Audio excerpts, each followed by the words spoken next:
He thought it was just another quiet afternoon with his daughter at the library, until a stranger tried to snatch a child right before his eyes. In a heartbeat, his old soldier's instincts kicked in and he saved a boy's life. But the boy isn't just any child. He's the grandson of one of the richest women in the country. And when she invites this struggling father into her mansion to protect her family, he steps into a world where power, money, and secrets collide. What begins as gratitude soon unravels into something darker, a whispered lullaby, a missing child, and betrayal inside the very walls he's sworn to guard. Can a broken soldier and his little girl save a billionaire's family before the enemy within tears them all apart? Before we get into the story, comment below where in the world you are watching from today. The autumn breeze carried the scent of rain through Cedar Harbor as Mac Ellis guided his pickup truck into the library parking lot. His daughter Zoe practically bounced in the passenger seat, her backpack full of returned books clutched to her chest. "Dad, do you think they'll have that new art book I saw online? The one about drawing superheroes?" Zoe's eyes sparkled with enthusiasm as she unbuckled her seatbelt. Mac smiled, his weathered features softening. "Only one way to find out, kiddo." He stepped out of the truck, his military-trained eyes automatically scanning the parking lot, an old habit he'd never quite shaken. Inside the library, the familiar smell of books and the soft hum of the heating system greeted them. Mrs. Chen, the librarian, waved from behind the circulation desk. Zoe headed straight for the art section, while Mac followed at a slower pace, enjoying the peaceful atmosphere. As Zoe disappeared behind a shelf, Mac's attention was drawn to movement in the children's section. A man in a gray janitor's uniform was speaking to a small boy with dark hair. Something about the scene made the hair on the back of Mac's neck stand up. The boy, who couldn't have been more than 8 or 9, was clutching a music book to his chest. His body language screamed discomfort. Shoulders hunched, feet turned inward, eyes darting around like a trapped animal. "Come on, buddy," the janitor was saying, his voice just a touch too smooth. "We need to check that broken window outside. Won't take but a minute." Mac's combat instincts, honed by years of service, clicked into high alert. The man's uniform was clean, too clean for someone who'd been working. And his shoes, those weren't work boots. They were expensive sneakers, partially hidden under the uniform pants. Moving casually but purposefully, Mac approached the pair. "Afternoon," he said, his voice calm but carrying the natural authority that had served him well as a ranger. "Everything okay here?" The boy looked up at Mac with relief in his eyes. The janitor's friendly smile didn't quite reach his eyes. "All good here, sir. Just need to show this young man something outside." "That's interesting," Mac said, positioning himself between the man and the boy. "I didn't notice any broken windows when we came in. Maybe we should check with Mrs. Chen at the front desk first?" The janitor's smile faltered. His hand twitched toward his pocket, but Mac shifted his stance slightly, a subtle movement that broadcasted his readiness to act. The man must have recognized the implied warning because he suddenly turned and bolted toward the emergency exit. Mac could have given chase, but his priority was the boy's safety. The sound of a van's engine revving outside confirmed his decision. There had been accomplices waiting. "It's okay now," Mac said softly, kneeling down to the boy's level. "I'm Mac. What's your name?" Theo," the boy whispered, his hands trembling around his music book. "Hi, Theo. You're safe now." Mac kept his voice steady and gentle. "Let's sit down over here, okay?" Zoe appeared then, clutching her new art book. Reading the situation instantly, she'd always been perceptive. She sat down next to Theo. "I'm Zoe," she said, opening her sketchbook. "Do you like to draw?" Theo shook his head. I like music better." "That's cool." Zoe smiled warmly. "Maybe you can help me draw some musical notes? I never get them quite right." Police sirens grew louder outside as Mac pulled out his phone to call the front desk. Mrs. Chen was already on her way over, concern etched on her face. The emergency exit alarm was beeping softly, and rain had started pattering against the windows. Mac stayed close to the children, watching as Zoe shared her colored pencils with Theo. His trembling had subsided slightly as he focused on showing Zoe how to draw a treble clef. "You did exactly the right thing, staying put when you felt uncomfortable," Mac told Theo as they heard police boots approaching. "That was very brave." Theo looked up at him with wide eyes. Really, Mac confirmed.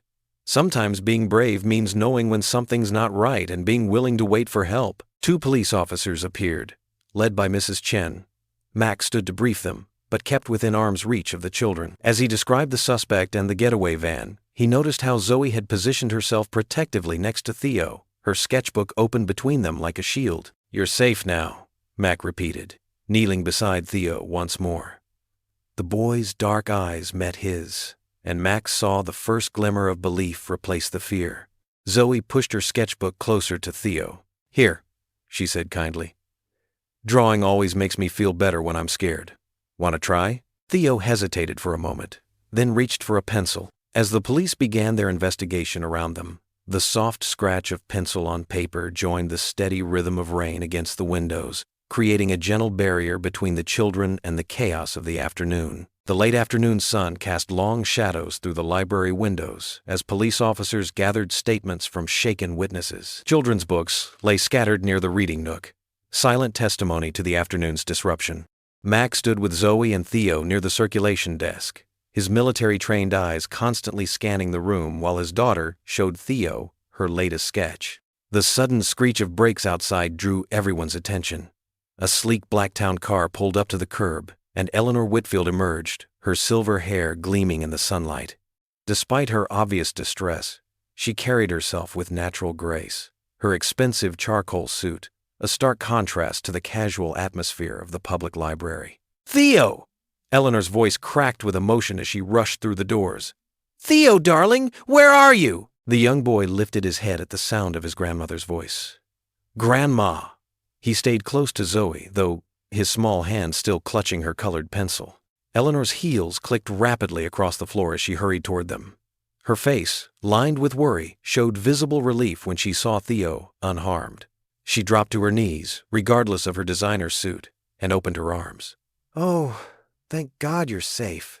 Theo hesitated for a moment, then slowly moved forward to accept her embrace. Eleanor held him close, her perfectly manicured hands trembling slightly as she stroked his dark hair. When she finally looked up at Mac, her eyes were bright with unshed tears. "You saved my grandson. I can't begin to express my gratitude." She stood, keeping one hand on Theo's shoulder. "Please, let me compensate you for your heroic actions. Whatever amount you think is appropriate." "Ma'am," Mac interrupted gently, his voice carrying the quiet authority of his military years. "I appreciate the offer, but protecting kids isn't for sale." He glanced down at Zoe, who beamed up at him proudly. "Any decent person would have done the same." Eleanor studied him with new interest, noting his straightforward manner and the quiet dignity in his stance.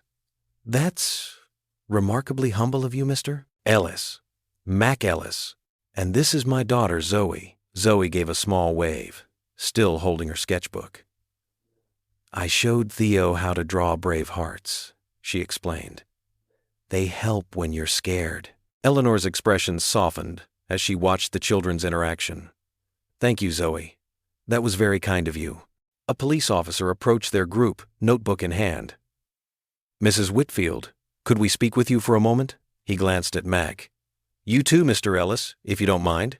They moved a few steps away from the children, though Mac positioned himself where he could still keep them in sight.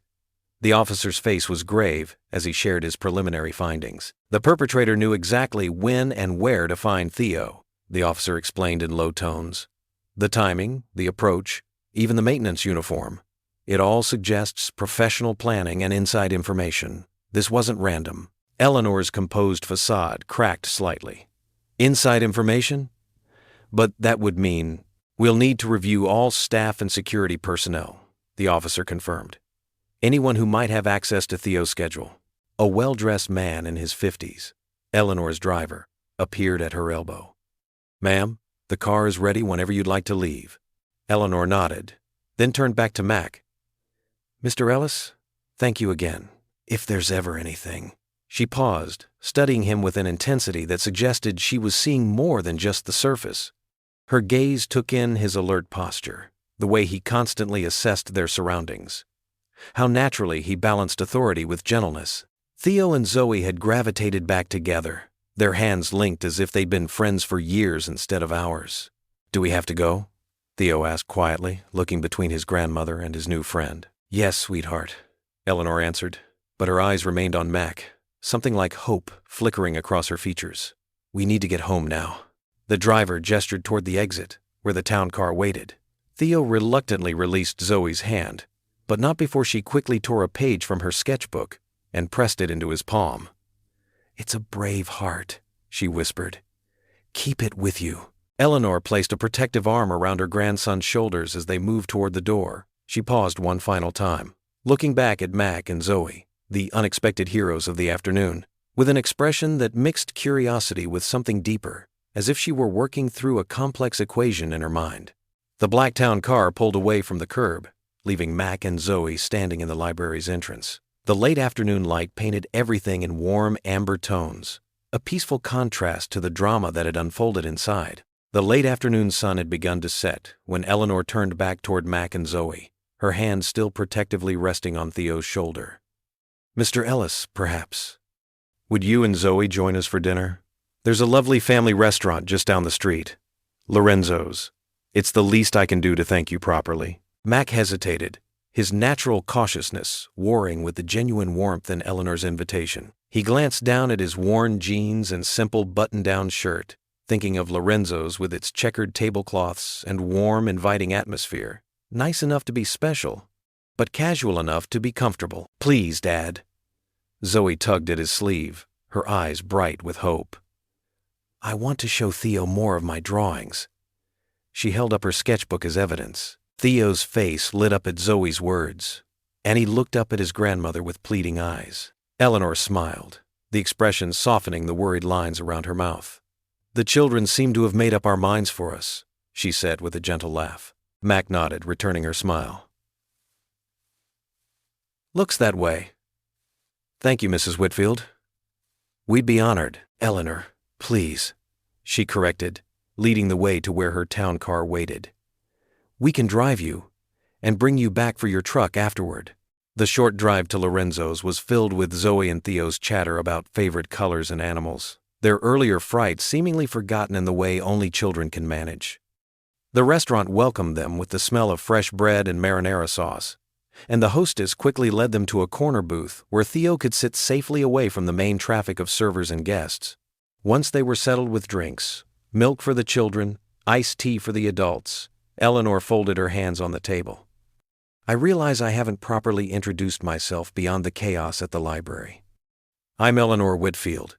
My late husband George and I founded Whitfield Holdings, though these days I'm more focused on our family foundation, the one that helps with the community center programs," Zoe piped up, pausing in her sketching. "My art teacher said you gave money for new supplies." Eleanor's eyes crinkled warmly. "That's right. George always believed in giving back to the community. When he passed away 3 years ago, I made sure to continue his legacy." "I'm sorry for your loss," Max said quietly, recognizing the familiar shadow of grief in her eyes. "It's never easy." Eleanor studied him for a moment. "You speak from experience." Mac nodded, absently turning his water glass. "My wife, Sarah, died in a car accident 4 years ago. Just Zoe and me since then." He felt his daughter's small hand slip into his under the table and gave it a gentle squeeze. "Daddy takes really good care of me," Zoe declared proudly. "He makes the best pancakes, and he never forgets to check for monsters under the bed." The tension around the table eased as both adults smiled at her earnest statement. Their server arrived with breadsticks, and conversation paused while they ordered spaghetti and meatballs for the kids, chicken parmesan for Mac, and grilled salmon for Eleanor. While they waited for their food, Zoe pulled out her colored pencils. "Want to see how I draw superheroes, Theo?" she asked, flipping to a clean page in her sketchbook. Theo nodded eagerly, scooting closer to watch. Zoe's pencils moved quickly across the paper, creating bold lines and bright colors. "See, this is you," she explained, "with a special cape that helps you be brave.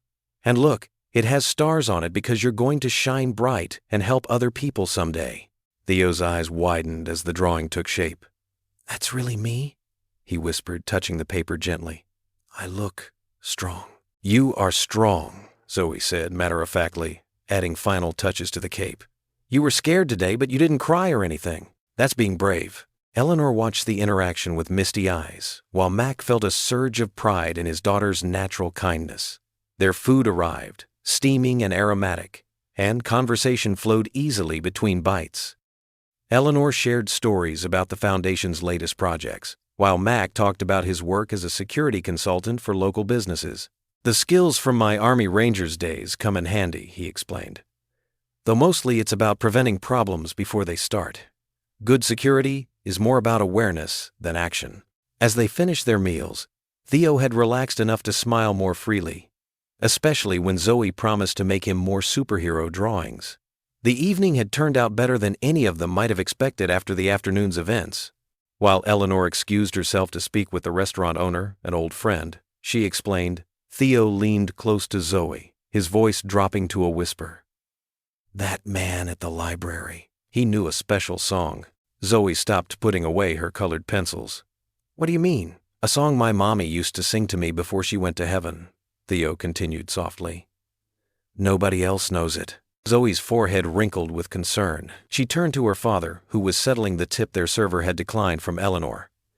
Dad, she said urgently, Theo needs to tell you something important.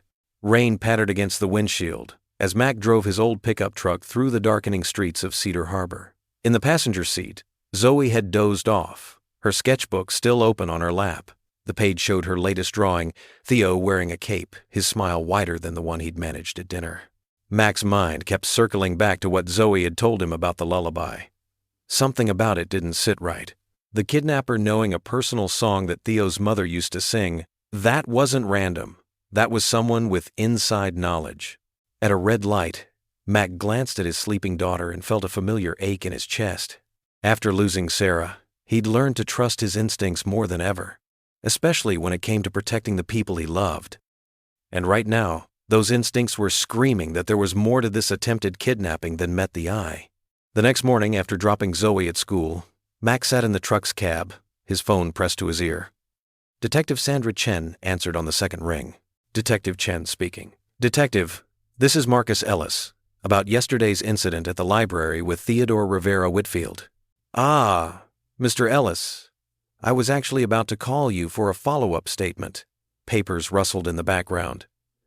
What can I help you with? Mac drummed his fingers on the steering wheel. My daughter mentioned something last night. Theo told her the kidnapper knew a lullaby his mother used to sing to him. I thought you should know. Silence stretched for a moment before Chen responded. That matches what Theo told us in his interview. He said the man was humming it while trying to get him to leave the library. More paper shuffling.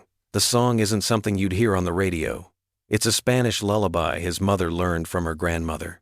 That's specific, Mac said, his unease growing. There's something else. During dinner last night, I noticed Theo kept looking at the security guard's belt. He mentioned seeing something similar on the kidnapper, a gold badge. Gold badge? Chen's voice sharpened with interest.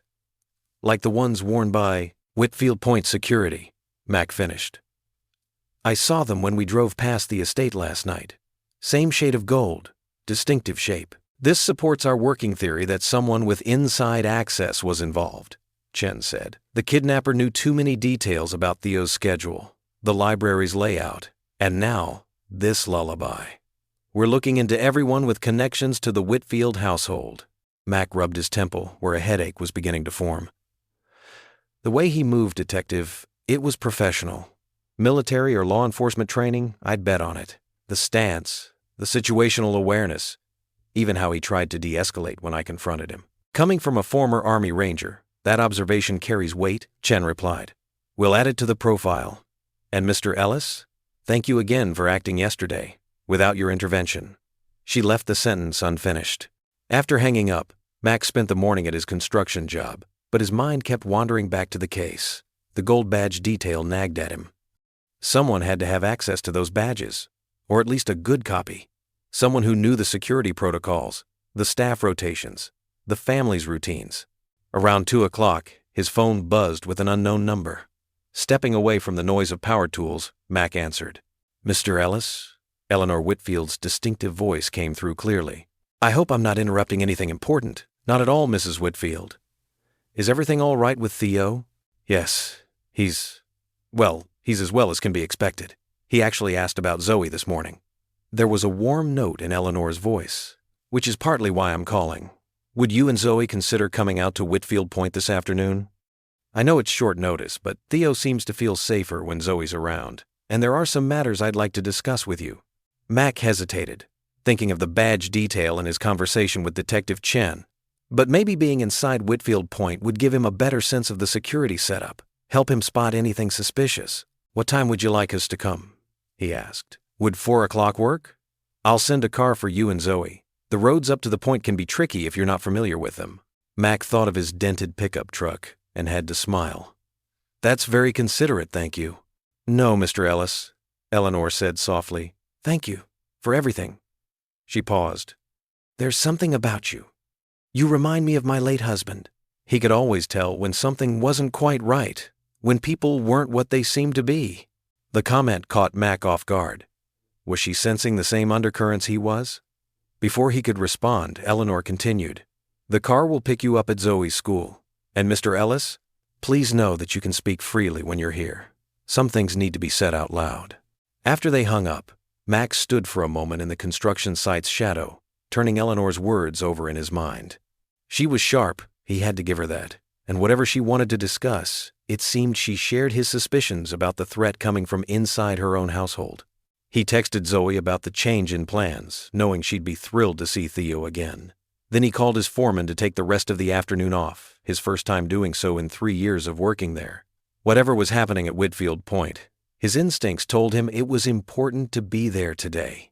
The pieces were starting to form a pattern: the lullaby, the badge, the professional training, the inside knowledge. Now Eleanor's carefully worded invitation suggested she saw it too.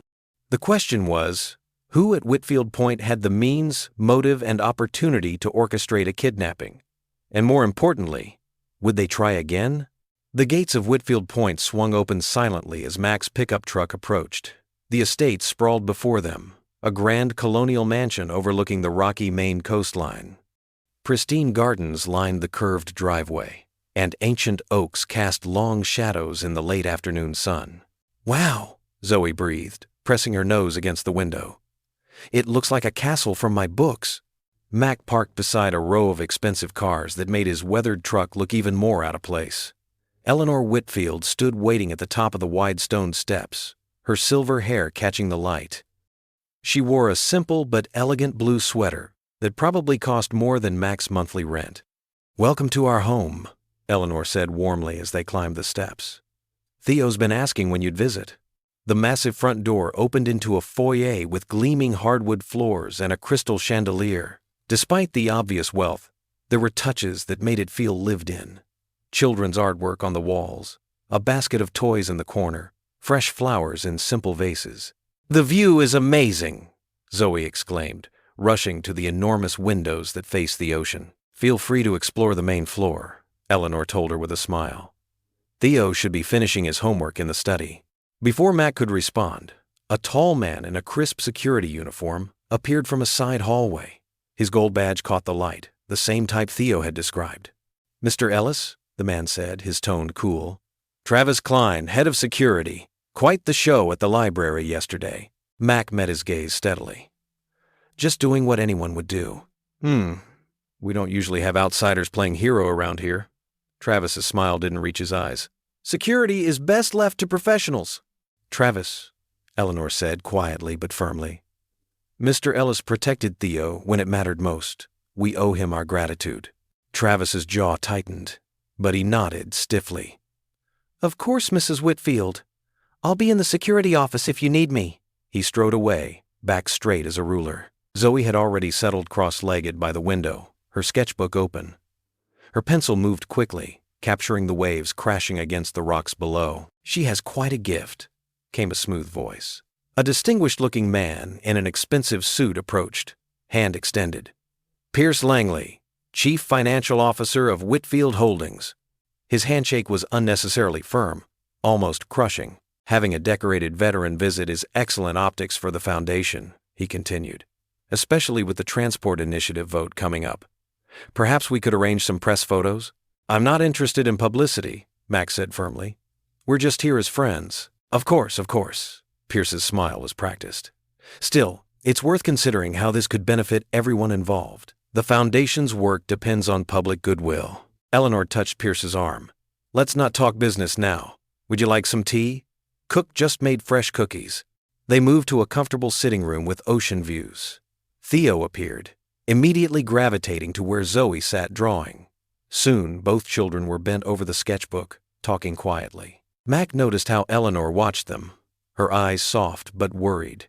She answered Pierce's business questions distractedly, her attention drawn back to the children again and again. As the sun began to set, casting long shadows across the lawn, Mac stood to leave.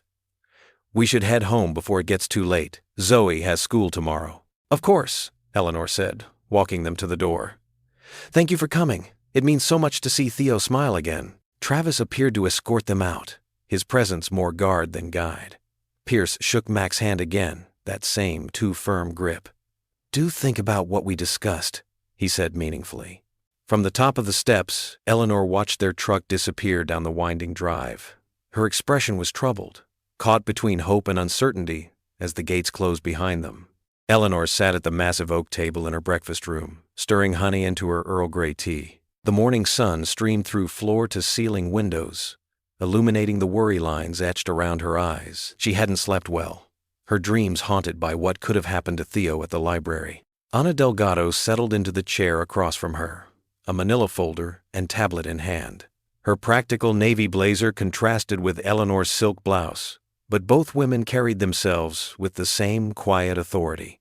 The police report came in this morning, Ana said, opening the folder. They're certain the kidnapper had inside knowledge of Theo's routine. The library visit wasn't random. Eleanor's spoon clinked against china as her hand trembled slightly. Who would do this? And why now? That's what concerns me. Ana pulled up a document on her tablet. The timing is suspicious. We're 3 weeks away from launching the transportation initiative. The one thing Charles insisted I complete before he died. Eleanor's voice softened at the mention of her late husband. She gazed out at the garden he'd loved. He saw how predatory car financing was destroying working families. The foundation can change that. It's going to ruffle some powerful feathers, Ana reminded her. The initiative will effectively shut down several high-interest auto lenders. Their wealthy investors stand to lose millions. The breakfast room door opened, and Pierce Langley strode in, his designer suit immaculate as always. Ladies, I hope I'm not interrupting. Pierce, Eleanor gestured to an empty chair. Your timing is perfect. We were just discussing the initiative. He sat down, straightening his tie. Actually, that's why I'm here. In light of yesterday's incident, we need to consider postponing the vote. Postpone? Eleanor's spine stiffened. Why would we do that? Think about it, Eleanor. If word gets out about the attempted kidnapping, the media circus will be brutal. They'll question your ability to protect your own grandson. How can you lead a major initiative when your family is in crisis? So we should let fear dictate our choices? Eleanor's voice carried an edge of steel. I'm suggesting we be prudent, Pierce said smoothly. A short delay would let things settle. Give security time to plug the leaks. Ana watched the exchange carefully, noting how Pierce's concern seemed practiced, almost rehearsed. The initiative launches as planned, Eleanor declared. Charles believed in this work. I won't dishonor his memory by backing down. Eleanor, Pierce began, but she cut him off. No, Pierce. I understand the risks, but helping families afford safe transportation matters more than negative press. Pierce's jaw tightened, though his smile remained fixed. Of course, I'm only thinking of the Foundation's best interests. He stood, smoothing his jacket. If you'll excuse me, I have a board call. After he left, Ana leaned forward. He's right about one thing. We need better security. Travis Klein isn't up to this level of threat. Eleanor rubbed her temples. Travis has been with us for years, but lately, she trailed off, remembering his dismissive attitude toward Mac Ellis. That's what I wanted to discuss, Ana said carefully. What about Mac, the veteran from the library? Eleanor looked up, surprised. He's former Army Rangers, highly trained in protection and de-escalation. More importantly, Theo trusts him. And his daughter Zoe has a calming effect on Theo that I've rarely seen. Eleanor considered this. He did handle yesterday's crisis remarkably well. No ego, just quiet competence. Exactly. Ana's dark eyes were earnest. We need someone who puts safety before status. Someone who sees past the mansion to the family inside it. Pierce won't like it, Eleanor mused. He already made that clear with his comments about optics yesterday.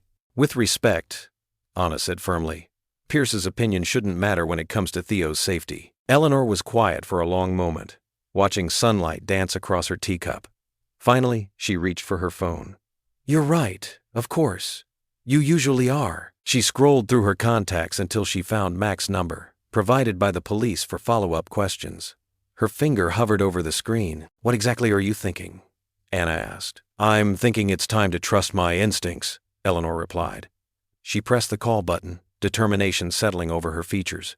The evening sun cast long shadows through the Ellis home's modest kitchen windows as Mac leaned over Zoe's math homework. Simple fractions spread across the worn wooden table, pencil marks and erasures showing their shared struggle with the problems. So if we have 3/4, Mac explained, drawing a circle and dividing it carefully, and we need to add 1/4. His voice trailed off as his phone buzzed against the table. An unfamiliar number lit up the screen. Mac almost let it go to voicemail. Homework time was sacred, but something made him answer. Hello, Mr. Ellis. Eleanor Whitfield's refined voice came through clearly. I hope I'm not interrupting anything important. Just helping my daughter with fractions, Mrs. Whitfield. Mac watched as Zoe perked up at the name, her pencil pausing mid-equation. I'll be brief then. Eleanor paused, and Mac could hear her taking a deep breath. I have a proposition for you. After what happened at the library, well, Theo hasn't been sleeping well. He keeps asking about Zoe, actually. And your military background, combined with how you handled that situation. She seemed to be choosing her words carefully. Would you consider taking a temporary position as live-in security at Whitfield Point? Max sat back in his chair, running a hand through his short-cropped hair. Live in? He repeated, catching Zoe's eager expression. Just for a week or two, Eleanor clarified quickly. To help us evaluate our security procedures and, well, to help Theo feel safe again. You and Zoe would have the guest cottage. It's fully furnished, right by the water. She could still attend her school. We'd arrange transportation. Zoe was practically vibrating in her seat now, homework forgotten. Mac held up a finger, asking for patience. It's a lot to consider, Mrs. Whitfield, he said carefully. Zoe and I have our routine here. Dad, Zoe whispered urgently. Theo needs us. Eleanor must have heard because she chuckled softly. Your daughter has good instincts, Mr. Ellis. We'd make sure you're both comfortable, of course. And the compensation would be more than fair. Mac stood up, pacing the small kitchen. His military training kicked in, analyzing angles and risks. The guest cottage would give them some privacy, but living on someone else's property meant navigating complex social waters. Yet he couldn't shake the image of Theo's frightened face at the library, or the way the boy had calmed when Zoe showed him her drawings. Could I have an hour to think about it? He asked finally. I'd like to pray on it, talk it over with Zoe properly. Of course, Eleanor replied, respect evident in her tone. Take all the time you need. We'll be here. After hanging up, Mac turned to find Zoe already clearing away her homework. Can we pray now, Dad? She asked, her eyes serious beyond her 11 years. They sat together on their worn couch, heads bowed. Mac's voice was soft but steady. Lord, you know our hearts and you know our path. Guide us in this decision. Help us see clearly if this is where you want us to serve. Keep us mindful of both opportunities and obligations. Amen. Zoe squeezed his hand. I think he already knows we should go, she said simply. Theo's so scared, Dad, and you always say we should help people who are scared. Max studied his daughter's face, seeing her mother's compassion shining through. It would be just for a week, he said slowly. A trial run. But it would mean living in someone else's space, following their rules sometimes. I know, Zoe nodded solemnly. But maybe they need to learn some of our rules too, like how to make your famous chili or how to draw brave heart pictures. Mac couldn't help but smile. He pulled out his phone and dialed Eleanor's number. Mrs. Whitfield, we'll take that trial week if the offer still stands. The relief in Eleanor's voice was palpable. Thank you, Mr. Ellis. When can you start? We can pack tonight, arrive tomorrow morning if that works for you. After finalizing details, Mac and Zoe moved through their small house like a well-practiced team. They packed clothes, school supplies, and Zoe's art materials. Mac carefully stored his wife's photo album and their family Bible in his duffel bag. In her room, Zoe carefully selected which stuffed animals would make the journey. Her favorite worn teddy bear was a must, along with the dolphin she'd gotten on their last family vacation before her mom died. "Dad," she called out as she zipped up her backpack, "do you think Mom would be proud of us for helping?" Mac paused in the doorway, his heart squeezing tight. "I know she would, sweetie. She always said our best adventures came from helping others." Zoe hugged her teddy bear close. "It'll be like an adventure, won't it?" "Yeah, baby girl." Mac nodded, silently adding one more prayer for wisdom. They were stepping into unknown territory, but something in his gut told him this was right. This was where they needed to be. The morning fog rolled off the ocean as Mac's truck crunched up the long driveway of Whitfield Point.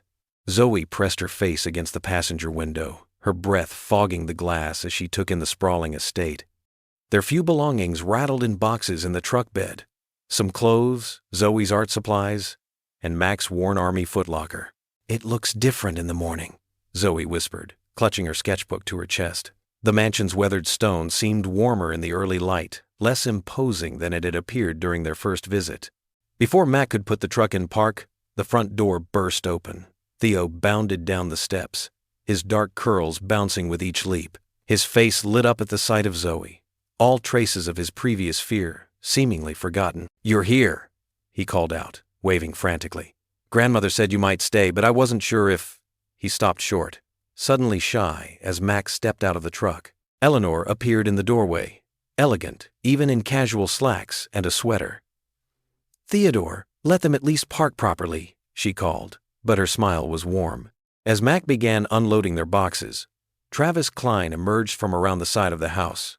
His security uniform was pressed crisp, the gold badge gleaming on his belt, the same type of badge Theo had described seeing on the kidnapper. Travis's face hardened at the sight of Mac. "Remember, Ellis," Travis said, voice low and cutting. "This isn't a combat zone. Don't go playing soldier here. We have procedures." Mac set down a box carefully, keeping his voice steady. "I appreciate the reminder. I'm here to help, not take over." Zoe glanced between them, her artist's eyes catching the tension in Travis's jaw, the careful neutrality in her father's stance. She slipped her hand into Mac's, squeezing gently. Eleanor descended the steps, gracefully ignoring the exchange. "Theo's tutor, Ms. Chen, is waiting in the library. Zoe, would you like to join their morning lesson? She's excellent with art history." "Can I, Dad?" Zoe's eyes sparkled with interest. "Of course, sweetheart." Mac smoothed her hair. "Remember what we talked about?" Zoe nodded solemnly. "Patience is a shield," she recited their morning's lesson. "Like how you always count to 10 before answering mean people." A choking sound came from Travis, but Mac kept his focus on his daughter's face. "That's right. Go on now." As the children disappeared inside with Eleanor, Pierce Langley appeared, immaculate in his business suit despite the early hour. He watched Mac hefting boxes with an appraising eye. "Quite a change from government housing, isn't it?" Pierce's smile didn't reach his eyes. "I'm sure you'll find ways to fit in, eventually." Mac straightened, meeting Pierce's gaze directly. "Simple works for us, Mr. Langley. Always has." Inside, the house was a maze of polished wood and gleaming antiques.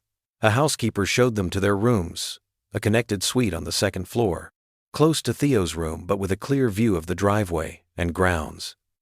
Zoe's room had been hastily but thoughtfully prepared, with an easel by the window and fresh art supplies laid out. Throughout the day, Mac observed the household's rhythm while unpacking their few belongings. Eleanor ran her empire largely from her home office. Pierce came and went for meetings, and Travis prowled the perimeter with poorly concealed resentment. The staff moved efficiently, polite, but reserved toward the newcomers. Zoe adapted with the resilience of youth, quickly absorbed into Theo's lessons.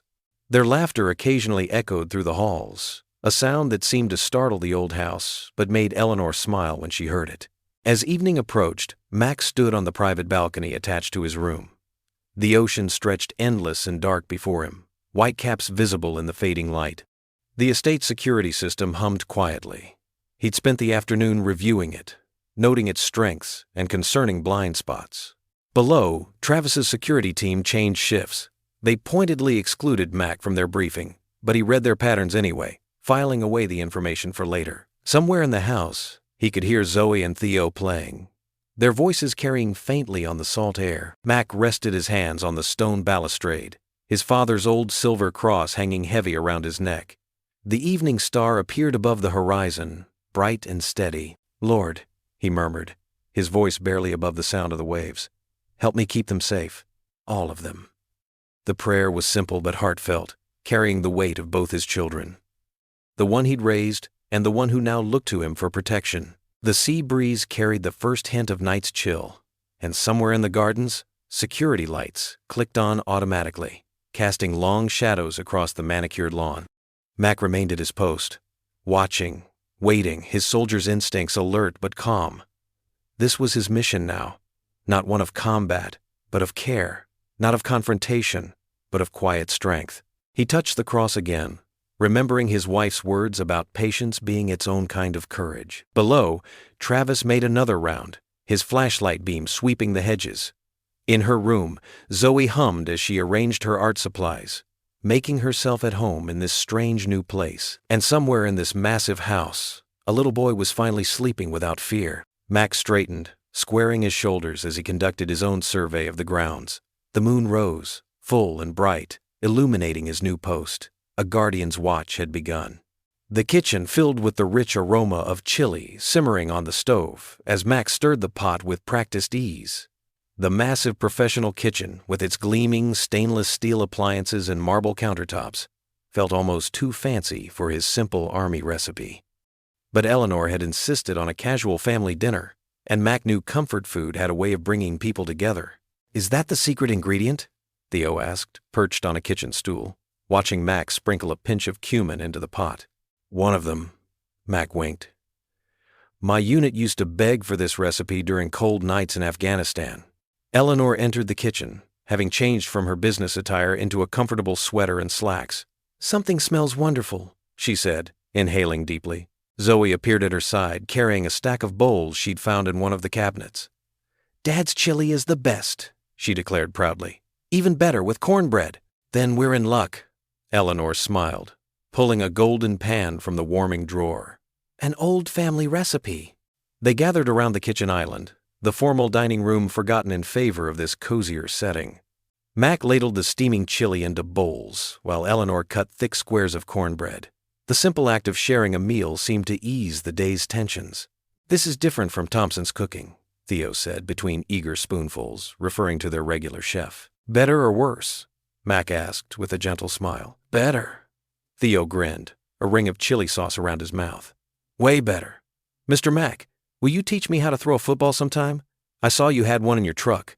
The question caught Mac off guard, warming his heart. "Of course, buddy. We can start tomorrow if you'd like." "Really?" Theo's eyes lit up. "Grammy, can we?" Eleanor dabbed her mouth with a napkin, clearly moved by her grandson's enthusiasm. "I think that's a wonderful idea. The back lawn would be perfect for practice." "Can I draw you guys playing?" Zoe asked, already reaching for her ever-present sketchbook. The conversation flowed easily, punctuated by laughter and second helpings. When dinner was finished, Zoe surprised everyone by standing up and gathering the empty bowls. "Let me help you with those," Eleanor offered, reaching for the dishes. "I got it, Mrs. Whitfield," Zoe smiled. "Dad always says cleanup is part of cooking." "Then let's do it together," Eleanor suggested, her eyes twinkling. "And please, call me Eleanor." As they worked side by side at the sink, Mac noticed the natural way they fell into a rhythm, Zoe washing, Eleanor drying. His daughter had always been good at breaking down barriers with her straightforward kindness. The peaceful moment was interrupted by the sound of expensive shoes clicking on the marble floor. Pierce Langley appeared in the kitchen doorway, his tailored suit a stark contrast to the casual atmosphere. "Well, isn't this cozy?" he remarked, his smile not quite reaching his eyes.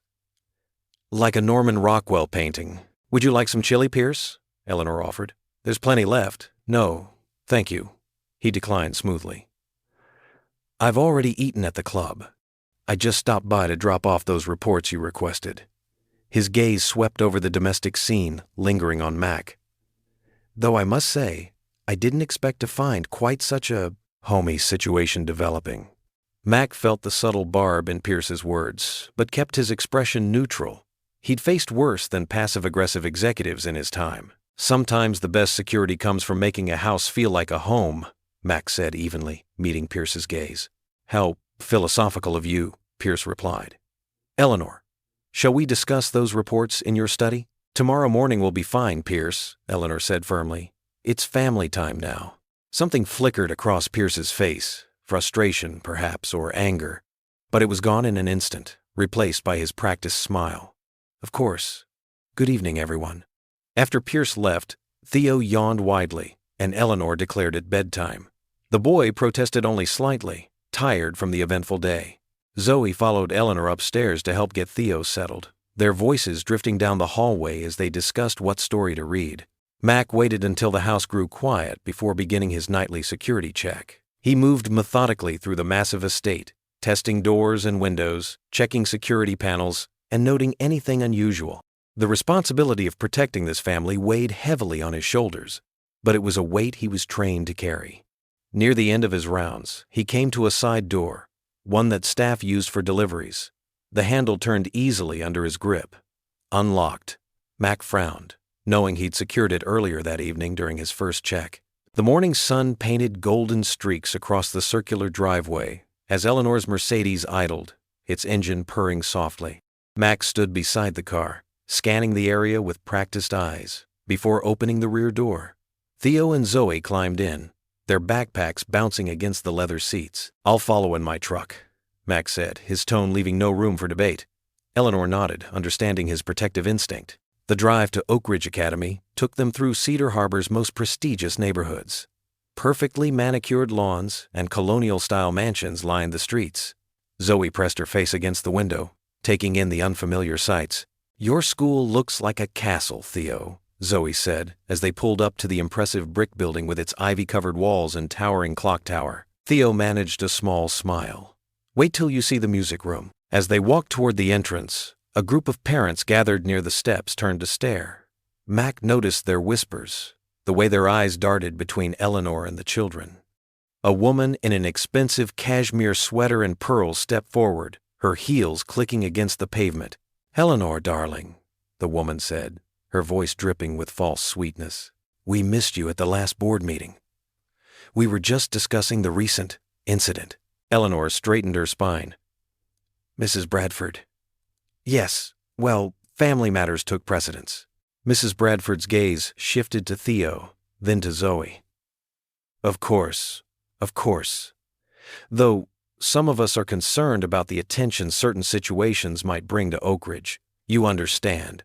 We have a reputation to maintain. Mac stepped forward, positioning himself slightly between the woman and the children. Ma'am, if you're implying something about Theo's safety, I can assure you the situation is being handled professionally.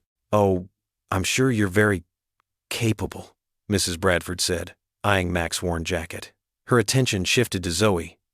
And this must be your daughter?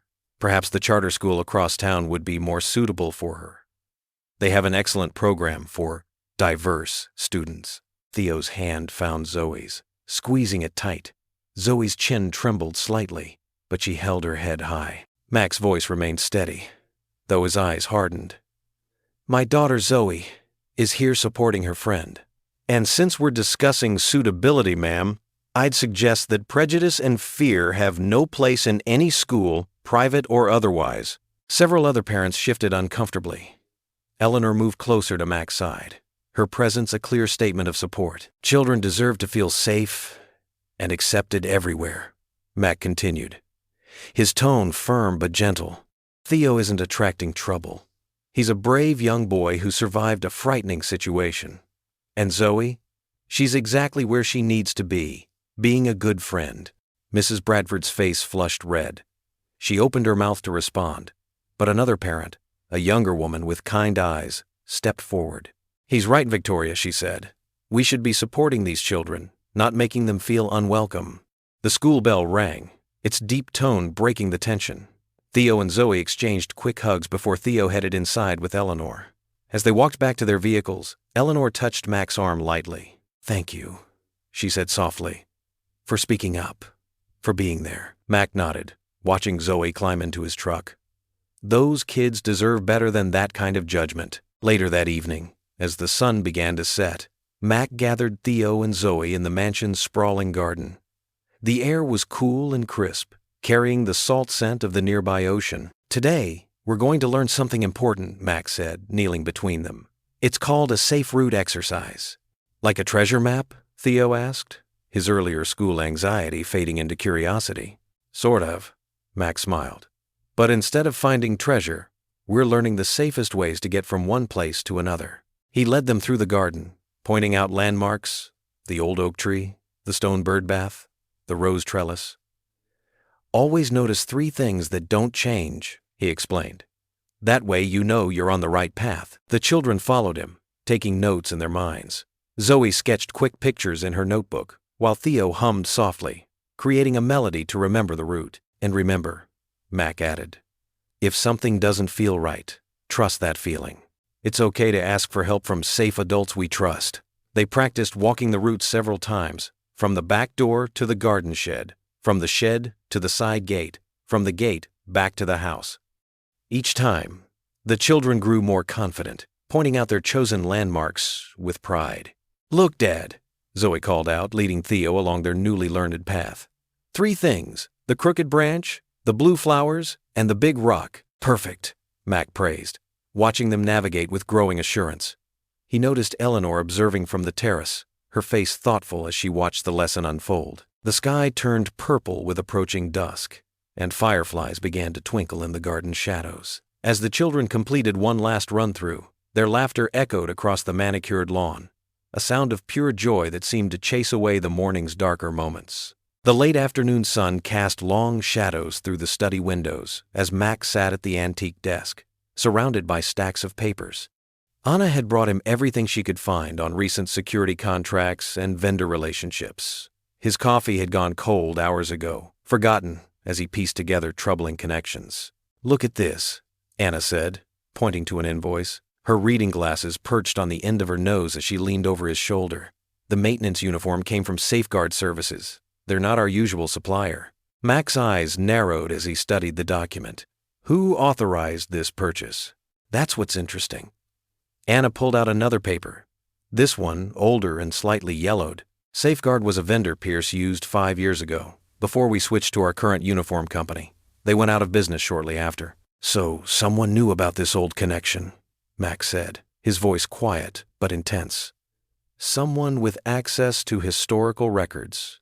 Anna nodded, her face grave. "And deep knowledge of the Foundation's operations." Mac stood up and paced the room, his military training evident in his measured steps. "We need to talk to Theo again. Gently. There might be details he remembers that seemed unimportant at the time." Anna made a call, and soon Eleanor brought Theo to the study. The boy looked nervous until he saw Zoe was already there, working on her homework in the window seat. She gave him an encouraging smile. "Hey, buddy," Mac said warmly, kneeling to Theo's eye level. "Remember when we talked about being brave? I need your help with something important." Theo nodded, his small hand finding Zoe's as he sat down. "That day at the library," Mac continued softly. "Can you remember anything about how the man smelled, or what he looked like up close?" Theo's forehead wrinkled in concentration. He wore fancy cologne, like the kind Mr. Travis's friend wears when he comes to visit. Mac and Anna exchanged glances. "Travis's friend?" Anna asked carefully. "The one with the funny scar by his ear," Theo said, touching his own ear to demonstrate. "He comes sometimes to talk to Mr. Travis about security stuff." Eleanor, who had been standing quietly by the doorway, stepped forward. "Derek Manning," she said. "Former private contractor. Travis brought him in as a consultant last month." Mac's jaw tightened. He'd seen Manning around the estate, a man with cold eyes and an air of barely contained aggression. The scar by his right ear was distinctive, running from earlobe to jawline. "There's more," Anna said quietly, pulling out a thick legal document. "I found this in the trust documents for Whitfield Holdings, Section 7, Paragraph 3. Mac took the papers, reading carefully. His expression darkened as he reached the key clause. In the event of any scandal or criminal activity involving the minor heir, temporary control of operations transfers to the chief financial officer until the board determines the situation is resolved. Pierce, Eleanor whispered, sinking into a nearby chair. But he's been with us for 20 years. He helped build this company, which gives him the perfect cover, Max said, keeping his voice low so the children wouldn't hear. He knows every detail of your operations, every weakness in your security, and he has a clear motive. Anna spread out more papers on the desk. The Transportation Equity Initiative would cost certain investors millions. Pierce has been meeting with them privately, promising to protect their interests. Eleanor's hands trembled slightly as she picked up her teacup. The vote is in 2 weeks. If something happened to Theo now, Pierce would gain temporary control, Mac finished. Long enough to kill the initiative and protect those investors. The pieces were falling into place with terrible clarity. The attempted kidnapping at the library, the inside knowledge of Theo's mother's lullaby, the maintenance uniform from Pierce's old vendor, Manning's involvement through Travis. We need to move carefully, Max said, gathering the evidence into a secure folder. They'll be watching for any sign we're onto them. Eleanor straightened in her chair, her natural authority reasserting itself. What do you recommend? First, we document everything. Anna, make copies of all these records and store them securely off-site. Mac's tactical training took over as he outlined the plan. We'll need to increase Theo's security without being obvious about it, and we should quietly investigate Pierce's recent meetings and communications. I'll help, Anna said firmly. I have access to the Foundation's records that won't raise suspicion. Mac turned to Eleanor, his expression grave but determined. Mrs. Whitfield, you need to know, this isn't random. Someone inside your organization wants control badly enough to harm a child to get it. Eleanor's face hardened with resolve. Then we'll stop them. Together.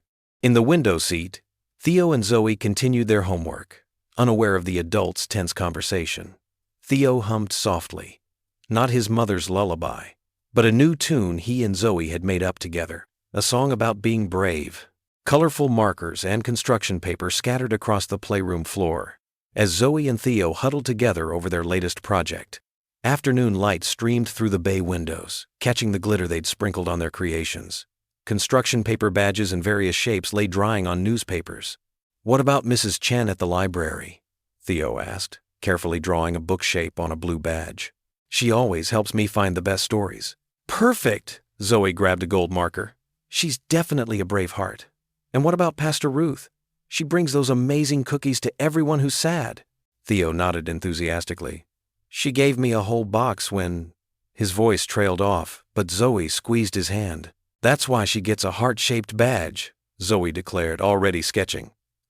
Because she knows when hearts need fixing. Eleanor paused in the doorway, watching the children work. Her grandson had been so withdrawn since the incident, but with Zoe, his smile returned more easily. She watched as they created badge after badge, for the crossing guard who high-fived everyone, the cafeteria lady who snuck extra cookies to kids who looked hungry, the janitor who fixed broken toys. What's this wonderful project? Eleanor asked, stepping into the room. We're making badges for the Brave Hearts Club, Theo explained, holding up a purple star. It's for people who help others. Like superhero badges, Zoe added, but for real heroes. The everyday kind. Anna appeared behind Eleanor, carrying a tray with apple slices and peanut butter. That sounds wonderful. Who are your members so far? The children eagerly showed off their collection. There were badges for Eleanor. Because you help lots of people with the foundation. Anna, you always listen. And even one for Zoe's art teacher. She says everyone's art is special in its own way. Mac entered, still reviewing security notes. His presence filled the doorway, but his stern expression softened at the sight of the children's creative mess. Dad! Zoe jumped up, hiding something behind her back. Close your eyes. Mac raised an eyebrow but complied, a small smile tugging at his lips. He heard paper rustling and small feet shuffling. Okay, open them. In Zoe's outstretched hands was a badge larger than the others, made from rich blue paper and decorated with silver stars. It bore a single word in careful letters, Protector. Below, in smaller writing, For keeping hearts safe, Theo stood beside her, proud but shy. "It's from both of us," he said quietly. "Because you saved me. And you make us feel safe." Mac knelt down, taking the badge with gentle hands. His throat tightened as he traced the letters. Eleanor dabbed at her eyes with a tissue Anna quietly offered. "This is the highest honor I've ever received," Mac said solemnly, looking both children in the eyes. "Thank you." "We made extras too," Zoe announced, "for when you teach other people to be brave." Anna's eyes lit up. "That reminds me, Mac, I've been thinking about what you said yesterday, about community safety. What if we developed a workshop? Something practical, teaching people how to look out for each other?" Mac pinned the badge to his shirt, nodding thoughtfully. "Non-lethal self-defense, street smarts, neighborhood watch programs. We could start with the library staff," Eleanor suggested, "since they interact with so many community members." The adults moved to the small seating area while the children returned to their badge making. Anna pulled out her ever-present notebook. "We could partner with local law enforcement," Max suggested. "Build bridges between them and the community. And include mental health resources," Anna added. "Sometimes the best protection is prevention through support." As they brainstormed, hope filled the room like the warm afternoon light. Theo and Zoe worked on more badges, occasionally contributing ideas. "Don't forget to teach the buddy system," and how to tell safe grown-ups from bad ones. Eleanor watched it all with growing emotion. This was what her foundation had always meant to do: bring people together, make them stronger. But somehow, it had taken this former soldier and his artistic daughter to show them how to do it with heart. The planning session wrapped up as evening approached. Anna had filled several pages with notes and action items. The children had created an impressive collection of badges, carefully stored in a shoebox they decorated with the words "Brave Hearts Club" in glitter. Later that night, Mac tucked Zoe into bed in their temporary quarters. Her walls were already covered with sketches, the ocean view, Theo playing with his dog, Eleanor working in her garden. "You should be proud of what you did today," Max said, smoothing her blanket. Those badges meant a lot to everyone. Zoe yawned, snuggling into her pillow. "Dad," she whispered, her eyes already heavy with sleep. "We're helping them heal." Mac touched the badge, still pinned to his shirt, his heart full. His daughter had found a way to turn fear into hope, pain into purpose. Sometimes the bravest hearts came in the smallest packages. The Cedar Harbor town square glowed with strings of twinkling lights draped between lampposts, creating a warm canopy over the bustling harvest festival. Hay bales lined the cobblestone paths, and the sweet scent of cinnamon and pumpkin pie drifted from countless stalls. Children ran past with painted faces, clutching candy apples and giggling. Max stood beside Anna near their community safety workshop booth, watching the growing crowd with quiet satisfaction. A banner reading "Braveheart Safety Program" fluttered in the autumn breeze above their heads. "I never expected this many people," Anna said, arranging pamphlets on their table. Her dark hair was pulled back in a neat braid, and her eyes sparkled with excitement. "Word spreads fast in small towns," Mac replied, adjusting the display of safety whistles and reflective bands they planned to give away. Across the square, Eleanor's foundation tent drew attention as volunteers unveiled a row of specially adapted bicycles. Each one had been carefully modified to accommodate different abilities, some with training wheels, others with supportive seats or hand pedals. "Look at that red one, Dad." Zoe tugged at Mac's sleeve, pointing to a shiny bicycle with stabilizing wheels. "Can we go see?" Before Mac could answer, Theo appeared beside them, his usual shyness forgotten in the festival atmosphere. "Grandma says we can test them first." He grabbed Zoe's hand, and they raced toward the bikes. Eleanor stood near the bicycle display in a casual sweater and slacks, helping a young boy with leg braces settle onto one of the adapted bikes. Her face lit up as she watched him pedal independently for the first time, his parents crying happy tears beside her. Several veterans Mac knew from his support group had volunteered to help with bike fittings and safety demonstrations. Jim, a former Marine with a prosthetic leg, showed kids how to properly wear helmets while telling jokes that made them laugh. "Time for the first workshop," Anna reminded Mac, touching his arm gently. They'd planned several short sessions throughout the day, teaching basic safety awareness and simple self-defense moves. People gathered around their area as Mac began the demonstration. "Safety isn't about fear," he explained, his voice carrying clearly across the attentive crowd. "It's about confidence and awareness." He demonstrated a simple wrist release, then paired people up to practice. Anna moved through the group, offering encouragement and adjusting stances. "That's perfect," she told a young mother, learning to project her voice with authority. "You're stronger than you know." The workshop ended with enthusiastic applause. As people dispersed, many stopped to thank them or share stories about times they wished they'd known these skills. "You're doing good work here," Pastor Ruth said, approaching their booth with a thermos of hot apple cider. She poured cups for Mac and Anna. The town needed this. Not just the safety lessons, but the coming together. Zoe and Theo ran up, faces flushed with excitement. "We're ready," Theo announced. He wore a hand-decorated sash covered in glitter and stars. "Ready for what?" Mac asked, though he already knew. The kids had been planning this surprise for days. "The thank you parade," Zoe declared, proudly displaying her own matching sash. "We made badges for everyone who helps keep people safe and happy." Word had spread, and a crowd gathered as the children began their procession. They'd drawn special badges for each group. Bright red ones for firefighters, blue for police officers, rainbow ones for teachers, and golden stars for librarians. Each recipient beamed as the kids presented their handmade awards. "For watching over books and readers," Theo said seriously, giving a badge to Ms. Chen from the library. "For teaching us to be brave and kind," Zoe added, handing one to Pastor Ruth. They continued around the square, acknowledging crossing guards, nurses, and even the elderly couple who helped lost dogs find their way home. The crowd followed, clapping and adding their own thanks. When they reached Mac and Anna's booth, both children stood tall. "For protecting us and teaching others to stay safe," they said together, presenting elaborate badges decorated with shields and hearts. Anna wiped a tear from her eye as she accepted hers. Mac knelt down to receive his, throat tight with emotion as he hugged both kids. Eleanor joined them, her eyes soft with pride and gratitude. "You didn't just protect us," she told Mac quietly. "You knit us back to our town." As evening settled in, families spread blankets on the grass for the fireworks display. Mac sat with Zoe curled against his side, Theo and Eleanor nearby on their own blanket. Anna settled beside them, offering a plate of fresh-baked cookies. The first fireworks burst overhead in a shower of gold and red. Theo jumped slightly, but then relaxed as Zoe squeezed his hand. More colors painted the sky, blue, green, purple, reflecting in the children's wide eyes. Mac watched the display, feeling the gentle weight of his daughter against him and the presence of these people who had somehow become more than friends.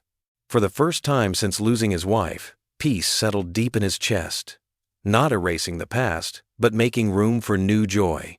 The fireworks crescendoed in a dazzling finale. Sparkles of light rained down, illuminating the upturned faces of the crowd. In that moment, surrounded by community and bathed in celestial light, Mac felt truly at home. "Beautiful," Anna whispered beside him. "Yes," Mac agreed, watching the last sparks fade into the velvet sky. "Beautiful." The drive back to Whitfield Point was filled with the happy chatter of children still buzzing from the festival's excitement. Theo sat in the back seat next to Zoe, both of them comparing their collection of carnival prizes and face paint design. Eleanor drove, occasionally glancing in the rearview mirror with a contented smile, while Mac rode shotgun, relaxed but alert as always. "Did you see how many people came to the safety workshop?" Zoe exclaimed, hugging her stuffed penguin prize. And when Theo showed everyone the special whistle signals, "You both did great teaching the younger kids," Mac said warmly.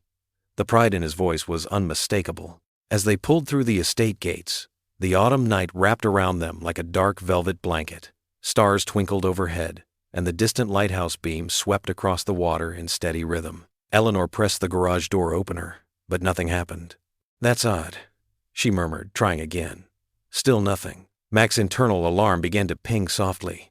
He pulled out his phone to call Travis in the security office, but the estate appeared completely dark. No exterior lights, no warm glow from windows, nothing. "Stay in the car," he instructed, voice calm but firm.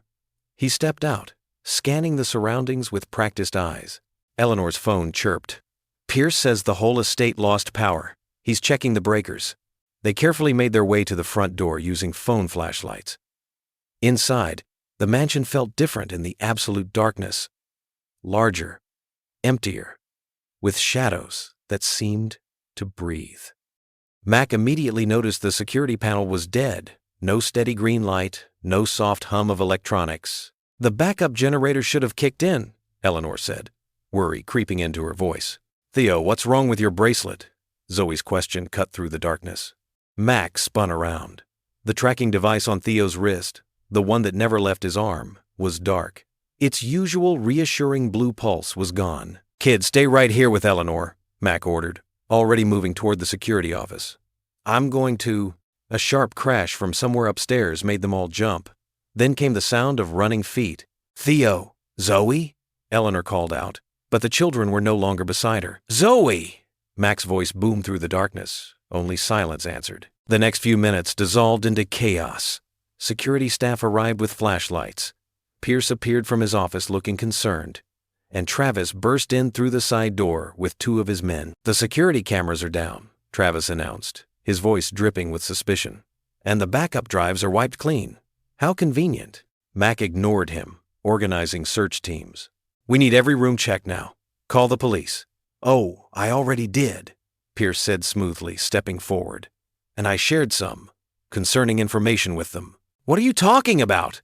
Eleanor demanded. Travis pulled out his phone, showing a military photo of Mac from his Ranger days. Beside it was a tabloid headline: "PTSD Veterans' Violent Episodes.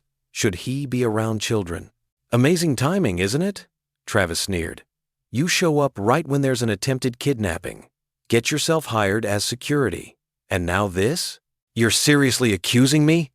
Mac's voice was dangerously quiet. "The evidence is compelling," Pierce added. "You needed a job, Mr. Ellis, and you certainly found a dramatic way to get one." Eleanor stepped between them. "This is ridiculous. Mac saved Theo!" "Or so it appeared," Pierce countered. "The police will want to investigate all angles, including why Mr. Ellis has been training the children in escape routes and hiding spots around the estate." Mac's blood ran cold as he realized they'd used his own safety lessons against him. The kids would be following his taught protocols, using the very routes and hiding places he'd shown them. Blue and red lights began flashing through the windows as police cars pulled up. Pierce's phone buzzed. "Ah," he said, feigning concern. "Child Protective Services has been anonymously alerted about possible dangers to young Zoe Ellis. They're very interested in her father's history."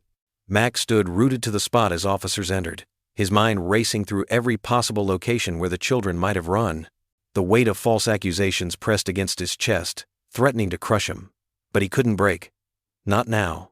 Not when Zoe and Theo needed him most. He stepped out onto the dark porch, away from the chaos inside.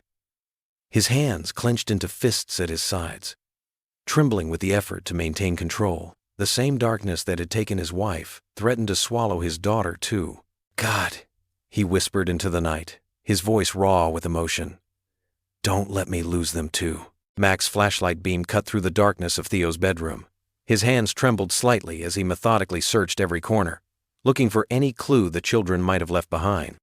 The power outage had plunged Whitfield Point into an eerie silence, broken only by the sound of police radios crackling outside and Eleanor's muffled sobs from downstairs. He'd already checked Zoe's room twice, finding nothing but scattered art supplies and her favorite teddy bear lying face down on the floor.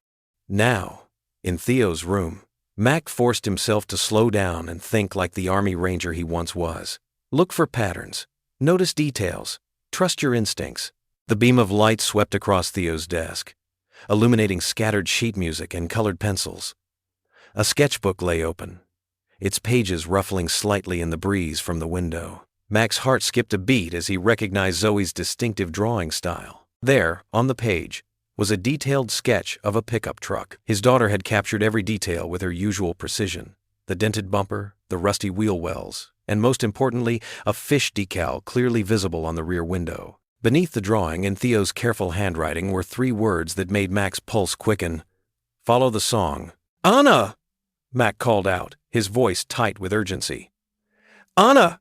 Come look at this!" Anna appeared in the doorway moments later, her usually calm face lined with worry. She hurried to Mac's side, studying the sketch in the flashlight's glow. "That truck," she said slowly, her eyes widening with recognition.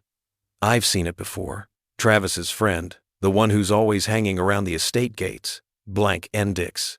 He drives something just like this. Same fish decal and everything. Mac's mind raced back to his conversations with Theo about the first kidnapping attempt. The boy had mentioned something about the lullaby the kidnapper had hummed, a song his mother used to sing. But there was something else, something that had bothered Theo about the way it was sung. The semitone, Mac muttered, pieces clicking into place. Theo said the song was off by a semitone. That's why it bothered him so much. He has perfect pitch. He would notice that kind of detail. Anna nodded, understanding dawning on her face. And who else would know that lullaby? Someone who had access to family information. Travis, Mac finished grimly. He must have shared details with his friend, the one with the truck. They're working together. Moving swiftly now, Mac pulled out his phone. His fingers flew over the contacts list, selecting names of fellow veterans he trusted, men and women who understood the importance of precision and discretion in a crisis. "What are you doing?" Anna asked, watching him work. "Calling in backup," Mac replied, his voice steady despite the fear churning in his gut. "People I trust, people who know how to handle situations like this without making things worse." The first call connected. "Mike? It's Mac Ellis. Remember how you said you owed me one after Afghanistan? I need to collect. We've got kids to bring home." As Mac outlined the situation to his old squad mate, Anna stepped closer, placing a supportive hand on his arm. "I'll coordinate with the local police," she said quietly. "Keep them in the loop without letting them spook our suspects." Mac nodded gratefully. Looking down at Zoe's sketch one more time, he felt a surge of pride mixed with his worry. His daughter had kept her head in a crisis, leaving behind exactly the kind of clue they needed. Now it was up to him to follow that lead and bring both children home safely. He made 2 more calls, each to veterans he knew would drop everything to help find missing children. With each conversation, a plan began to take shape. Not a military assault, but a careful, coordinated effort to locate and rescue Zoe and Theo without putting them in additional danger. "They're smart kids," Anna said softly, studying the drawing. "They found a way to tell us where to look." "Yes, they did," Mac agreed, his voice rough with emotion. He carefully folded the sketch and tucked it into his pocket. The weight of it there felt like a promise, a link to his daughter and to Theo that he refused to break. Standing in the darkness of Theo's room, surrounded by the boy's books and toys, Mac felt the familiar calm of mission focus settling over him. He'd protected these children once before. He would do it again. This time, though, he had help. Not just his fellow veterans, but Anna's steady presence and Eleanor's resources. "We should tell Eleanor about what we found," Anna suggested, already moving toward the door. Mac nodded, following her. As they descended the stairs, he could hear his phone buzzing with responses from his veterans' network. Help was coming. Soon they would move, following the trail Zoe and Theo had left for them, a truck, a fish decal, and a song sung off-key by someone who never should have known it in the first place. The wooden doors of St. Lydia's Church creaked open, warm light spilling onto the misty sidewalk. Pastor Ruth Chen stood in the doorway, her silver hair gleaming as she waved people inside. The old church, usually quiet at this late hour, hummed with urgent energy as townsfolk streamed in, retired veterans in worn baseball caps, librarians still wearing their name tags, and worried neighbors in hastily thrown-on jackets. "This way," Pastor Ruth called out, directing everyone to the fellowship hall. Her calm voice carried authority earned through decades of service. "We've got coffee brewing and maps spread out on the tables." Inside, the fellowship hall transformed into an impromptu command center. Folding tables held detailed maps of Cedar Harbor and the surrounding area. Coffee steamed in paper cups, untouched as people focused on the task at hand. The fluorescent lights cast harsh shadows, but somehow the wooden cross on the wall seemed to soften the room's anxious atmosphere. Max stood at the front, his military bearing evident despite his civilian clothes. Dark circles shadowed his eyes, but his voice remained steady as he addressed the gathered crowd. "Thank you all for coming. We're looking for 2 children, my daughter Zoe and Theo Whitfield. They're smart kids who know basic safety protocols." He pinned a map to the wall, his movements precise. "We'll work in teams, coordinating with local police. This isn't about heroics or revenge. It's about bringing our kids home safely." Eleanor Whitfield sat in the front row, her elegant posture unchanged despite the crisis. When she stood to speak, her voice carried across the room with quiet strength. Some of you may wonder why I'm here instead of waiting at home. But if these people thought to break us through fear, they'll find us unbroken. We're stronger together. Pastor Ruth squeezed Eleanor's shoulder. Amen to that. Mac continued outlining the plan, marking search zones on the map. No weapons, no confrontations. We're eyes and ears only. If you spot anything suspicious, radio it in. The police will handle any direct intervention. Anna, who'd arrived with a stack of radio handsets, distributed them efficiently. Channel 3 for check-ins, Channel 4 for emergencies only. The veterans in the crowd nodded approvingly at the organized approach. They understood the value of discipline over emotion. A retired Marine sergeant raised his hand. What about the Ferry Warehouse District? Lots of empty buildings down there since the new port opened. Good thinking, Mac agreed, circling the area. We'll need teams checking those structures systematically. Remember, the truck we're looking for has a distinctive fish decal on the back window. Eleanor stepped forward, her voice firm. I've contacted the harbor master. He's granted us access to all private docks and storage facilities. Use these badges if anyone questions your presence. She held up a stack of temporary permits. Pastor Ruth moved through the crowd, offering quiet prayers with those who asked. Her presence seemed to steady nerves and focus minds. Remember, she said, we move with purpose, not panic. These children are under God's eye, even now. The logistics fell into place with military precision. Teams formed naturally. 2. Veterans paired with locals who knew every back road and hidden corner of Cedar Harbor. Maps were distributed. Radio channels checked. Cell phone numbers exchanged. 10-minute radio checks, Mac instructed. If you lose contact, return to St. Lydia's immediately. Pastor Ruth will maintain base operations here. He paused, making eye contact with each team leader. Stay sharp, stay calm, and stay together. Eleanor stood beside him, her designer coat replaced with a practical jacket.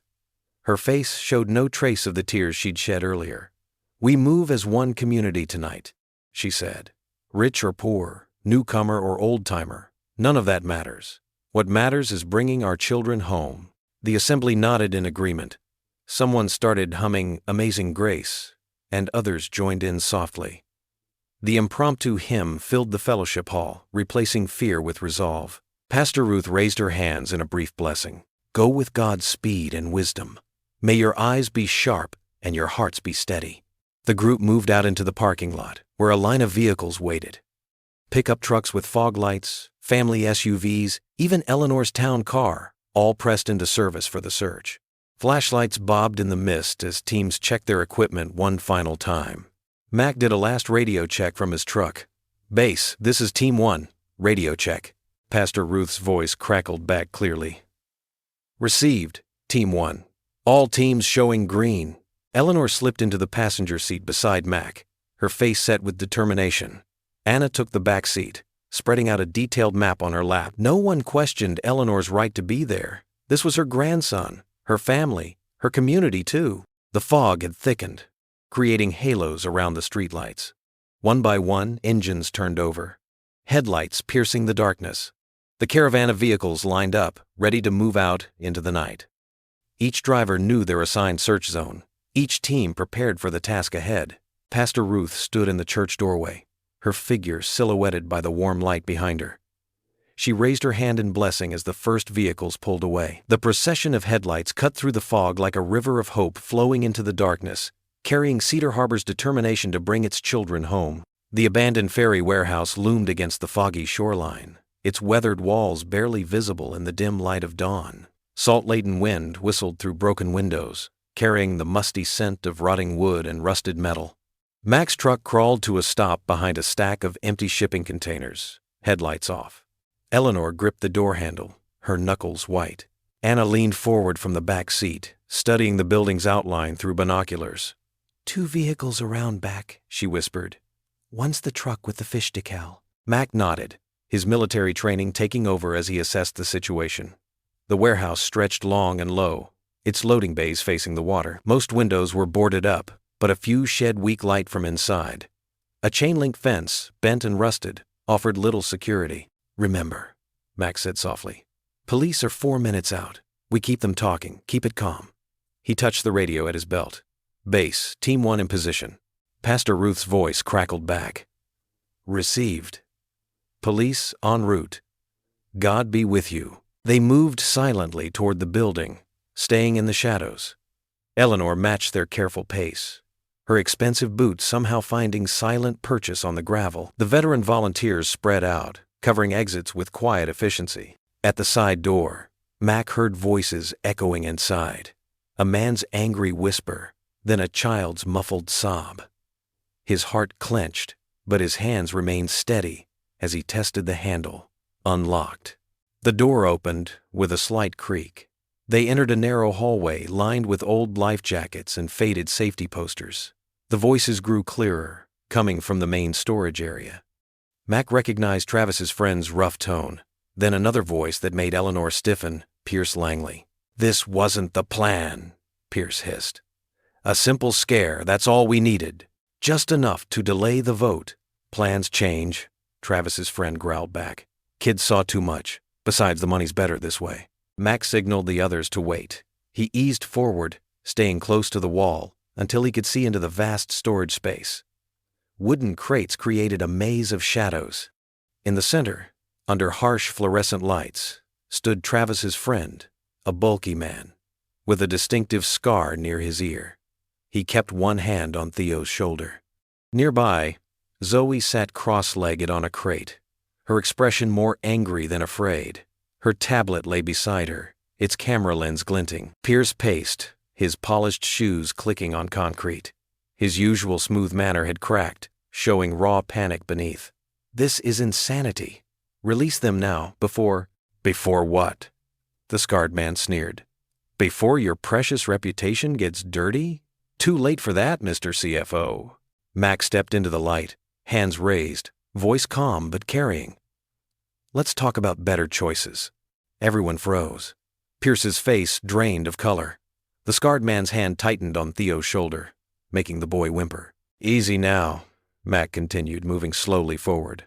"Nobody needs to get hurt here. Stay back," the scarred man warned, but Mac noticed his free hand trembling. "You're scared," Mac said quietly. "Making mistakes because you're scared. I understand that. Been there myself." Pierce found his voice. "Ellis, you don't understand anything. This is business. This is children." Mac cut in, still gentle but firm. "This is crossing lines you can't uncross." He lowered his hands, a gesture of trust that made the scarred man blink in surprise. "When I came home from deployment," Mac continued, "I was angry, felt betrayed by the system, made some bad choices too." He took another careful step. "But somebody gave me a second chance, helped me remember what service really means." Theo's eyes were huge, fixed on Mac. Zoe hadn't moved, but her hand inched toward her tablet. "Service?" Pierce laughed bitterly. "Don't pretend this is about noble causes. The Foundation's transportation initiative would gut my investments. I built this company, and you think terrorizing a child will save it?" Eleanor's voice rang out as she emerged from the shadows. "Pierce, I trusted you." The scarred man startled, his grip loosening slightly on Theo. "Lady, stay back. This is exactly my business," Eleanor said. "These are our children, our community." She moved to stand beside Mac. "And you, Pierce, you had a choice between profit and people. You chose poorly." Pierce's composure crumbled. "The board would have delayed the vote. A simple scare, that's all it was supposed to be. Just enough controversy to postpone things until the quarter ended. I never meant—" "Got it," Zoe said clearly, holding up her tablet. The recording light blinked red. Everything happened at once. The scarred man shoved Theo away, reaching for something in his jacket. But Mac was faster, closing the distance in 2 smooth steps. He caught the man's wrist, turning it expertly until whatever weapon he held clattered to the floor. Police sirens wailed outside. Heavy boots thundered down the hallway. Pierce turned to run but found Anna blocking his path, her stance solid as a mountain. "Don't," she advised quietly. Officers flooded the room, weapons drawn. "Police! Everyone down!" The scarred man slumped in defeat as handcuffs clicked around his wrists. Pierce didn't resist as he was cuffed, his expression dazed. Theo broke free from the officers trying to check him, running straight to Mac. He crashed into Mac's legs, clinging tight.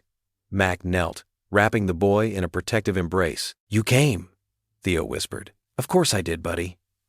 Mac's voice roughened. That's what family does. Zoe appeared beside them, tucking herself under Mac's other arm.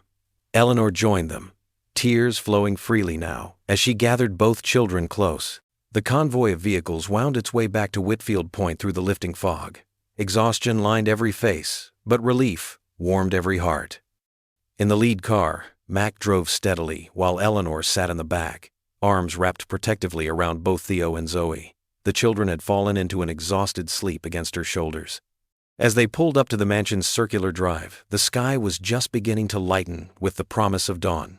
Eleanor gently roused the children as Mac came around to open the car door. The moment their feet touched the ground, Eleanor dropped to her knees and pulled both children into a fierce embrace. "My brave, precious ones," she whispered, her voice thick with emotion. Tears streamed freely down her elegant face as she held them close. "I was so worried." Theo buried his face in his grandmother's neck, while Zoe wrapped her arms around them both. Other cars pulled up behind them. Anna, Pastor Ruth, and the volunteers who had helped with the rescue. They maintained a respectful distance, allowing the family their moment of reunion. "Ms. Eleanor," Mac said gently, holding up Zoe's tablet. "We need to talk about what's on here." Eleanor looked up, keeping one arm around each child. "Of course. Let's go inside, where it's warm." She pressed a kiss to each child's forehead. "Anna, would you mind making some hot chocolate for our brave ones?" Anna smiled warmly. "It would be my pleasure." Inside the grand foyer, early morning light began filtering through the tall windows. Eleanor settled the children on the plush sofa in the living room, while Anna headed for the kitchen. Pastor Ruth sat quietly nearby, her weathered hands folded in her lap. Mac connected the tablet to the room's large screen and played the recording Zoe had captured. Pierce's voice filled the room, clear and damning. This was supposed to be a simple scare tactic to delay the vote. No one was meant to get hurt, just enough drama to force postponement until control could be consolidated. Eleanor's face hardened as she listened, but her hands remained gentle as she stroked Theo's hair. When the recording finished, she looked at Mac with steel in her eyes. "I'll have my lawyers draw up statements immediately clearing you of any wrongdoing. The police will have this within the hour." "The police already have copies," Mac assured her. "I sent it to Detective Martinez as soon as we had the children safe." Anna returned with steaming mugs of hot chocolate topped with whipped cream. As she handed them to the children, her phone buzzed. She checked it and nodded. "Detective Martinez just confirmed. They're filing charges against Pierce and Travis's friend for kidnapping, conspiracy, and corporate fraud. They're picking up Travis now, too." Zoe looked up from her hot chocolate, whipped cream dotting her nose. "See, Dad? Heroes don't give up." Her voice was tired but proud, "Just like you taught me." Mac's throat tightened with emotion as he smoothed his daughter's hair. "You're the real hero, sweetheart. Quick thinking with that tablet." "We all acted with courage today," Pastor Ruth spoke up, her gentle voice carrying wisdom and warmth. "Shall we give thanks?" Eleanor nodded, reaching for the pastor's hand. The others joined hands, forming a circle in the growing morning light. Pastor Ruth's prayer was simple but heartfelt. "Lord, we thank you for protecting these precious children, for bringing this family together stronger than before, for showing us that love and truth will always overcome darkness, and for giving us the strength to stand together in times of trouble. Amen." "Amen," they echoed softly. Through the windows, the first brilliant rays of sunlight burst over the horizon, painting the sea in gold and rose. The new day had dawned, bright with promise and healing. Theo yawned widely, snuggling closer to Eleanor. "Grandma, can we stay home from school today?" A soft chuckle rippled through the group, breaking the last of the tension. Eleanor smiled, pressing another kiss to his forehead. "Yes, my dear. I think we all deserve a day of rest." Zoe's eyes were already drooping as she leaned against Mac's shoulder. The children's mugs were empty, and the warmth of family and hot chocolate had done their work. Anna quietly gathered the cups, while Pastor Ruth drew a soft throw blanket over the drowsing children. The morning sun continued to rise, streaming through the windows and warming the room. It caught the silver in Eleanor's hair, the tired but peaceful expressions on every face, and the sleeping children who had shown such remarkable courage. The light seemed to wash away the fears and shadows of the night, leaving only the strength of family, not just by blood, but by choice and love. Eleanor reached out and squeezed Mac's hand. No words were needed. Her gratitude and trust showed clearly in her eyes. The morning light grew stronger, chasing away the last remnants of darkness and fear, promising a new beginning for them all. The grand hall of Cedar Harbor's town hall buzzed with anticipation. Morning sunlight streamed through tall windows, casting warm patterns across the polished wooden floors. Reporters filled the rows of seats, their cameras ready and notepads open. Local residents stood along the walls, many still wearing their volunteer search team badges from the night before. Eleanor Whitfield stood at the podium, her silver hair caught in the light, her posture straight, despite the exhaustion of the past 24 hours. She wore a simple navy suit, her usual elegance tempered by the gravity of the moment. To her right stood Mac Ellis, his military bearing evident even in civilian clothes. Zoe sat in the front row between Anna and Pastor Ruth, clutching her ever-present sketchbook. "Good morning," Eleanor began, her voice clear and steady. "I've called this press conference to address the events of the past few weeks, and particularly the events of last night." She paused, her hands resting lightly on the podium. "But first, I need to correct a grave injustice." She turned slightly toward Mac, her eyes bright with emotion. "Marcus Ellis is not only innocent of any wrongdoing, he is the reason my grandson is safe today. The accusations made against him were part of a calculated scheme by those who sought to harm my family and seize control of Whitfield Holdings." The room rustled with murmurs as Eleanor continued. "Pierce Langley, our former CFO, orchestrated both attempts to kidnap my grandson. His goal was to create enough scandal to trigger a trust clause that would have given him temporary control of the company." She straightened her shoulders. "He nearly succeeded, and in the process, he almost destroyed a good man's reputation." Max stood quietly, his face composed. Zoe beamed up at him from her seat, pride shining in her eyes. "Mr. Ellis, a decorated Army Ranger veteran, single father, and now our neighbor, acted with nothing but honor throughout this ordeal." Eleanor's voice grew warmer. "When offered money for saving Theo the first time, he refused. When asked to help protect our family, he agreed, not for gain, but because it was right. And when his own reputation was attacked, he stayed focused on one thing only: keeping our children safe." The crowd stirred as Eleanor turned to face the assembly directly. "As CEO of Whitfield Holdings, I am announcing several immediate changes. We are launching a complete audit of all operations, led by an independent committee. We're creating a new Veterans Families Care Fund to be directed by Ana Martinez." She nodded toward Anna in the front row. "And we are establishing a community safety training division, which, if he accepts, will be headed by Marcus Ellis." Cameras flashed as reporters scribbled furiously. Eleanor raised her hand for quiet. "But beyond corporate changes, I want to address something more personal." Her voice softened. "This community showed its true heart last night. Veterans, church members, librarians, teachers, you all came together to help find our children. You didn't ask about status or background. You simply acted with love and courage." Pastor Ruth dabbed at her eyes with a tissue. Several other townspeople nodded, some reaching to clasp hands with their neighbors. "I particularly want to thank Zoe Ellis," Eleanor continued, smiling at the young girl. "Her artistic gift helped provide crucial clues, and her friendship has helped my grandson heal." Zoe ducked her head, but her smile grew wider. Eleanor stepped back from the podium, gesturing for Mac to join her. He moved forward with characteristic quiet grace. "Mr. Ellis," called out a reporter from the Cedar Harbor Gazette, "will you be accepting Mrs. Whitfield's offer? Will you stay?" The room grew still. Mac looked at Zoe, then at Eleanor, before turning to face the crowd. A faint smile touched his lips. "If I'm welcome," he said simply. The applause started slowly, then built until it filled the hall. Pastor Ruth stood first, followed by Anna. Then the whole assembly rose to their feet. Zoe ran to her father, wrapping her arms around his waist. Eleanor watched them, her eyes glistening with unshed tears. When the applause finally quieted, Eleanor returned to the podium for questions.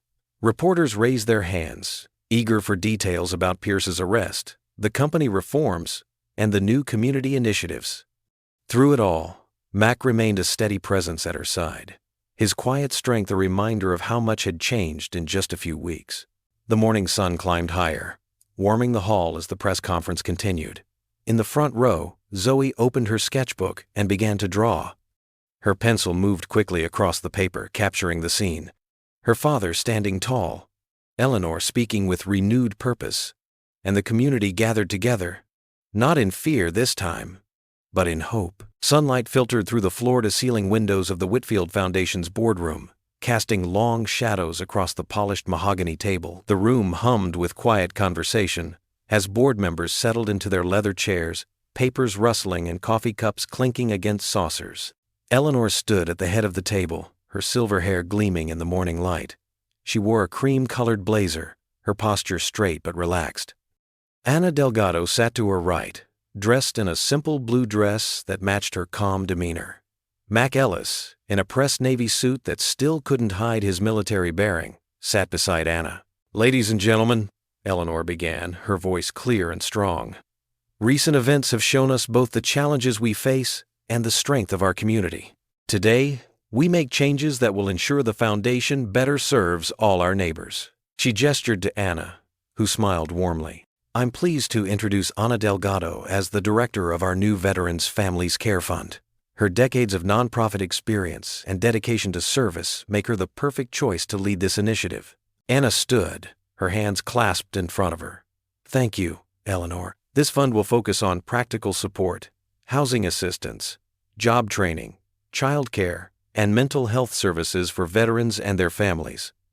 We aim to bridge gaps and build lasting connections between military and civilian communities."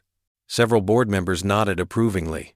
Even Douglas Pierce's replacement, a sharp-eyed woman named Janet Chen, looked impressed. Eleanor continued, "Working alongside Ana, Marcus Ellis will serve as our head of community safety training." She turned to Mac with genuine respect in her eyes. "His expertise isn't just in security.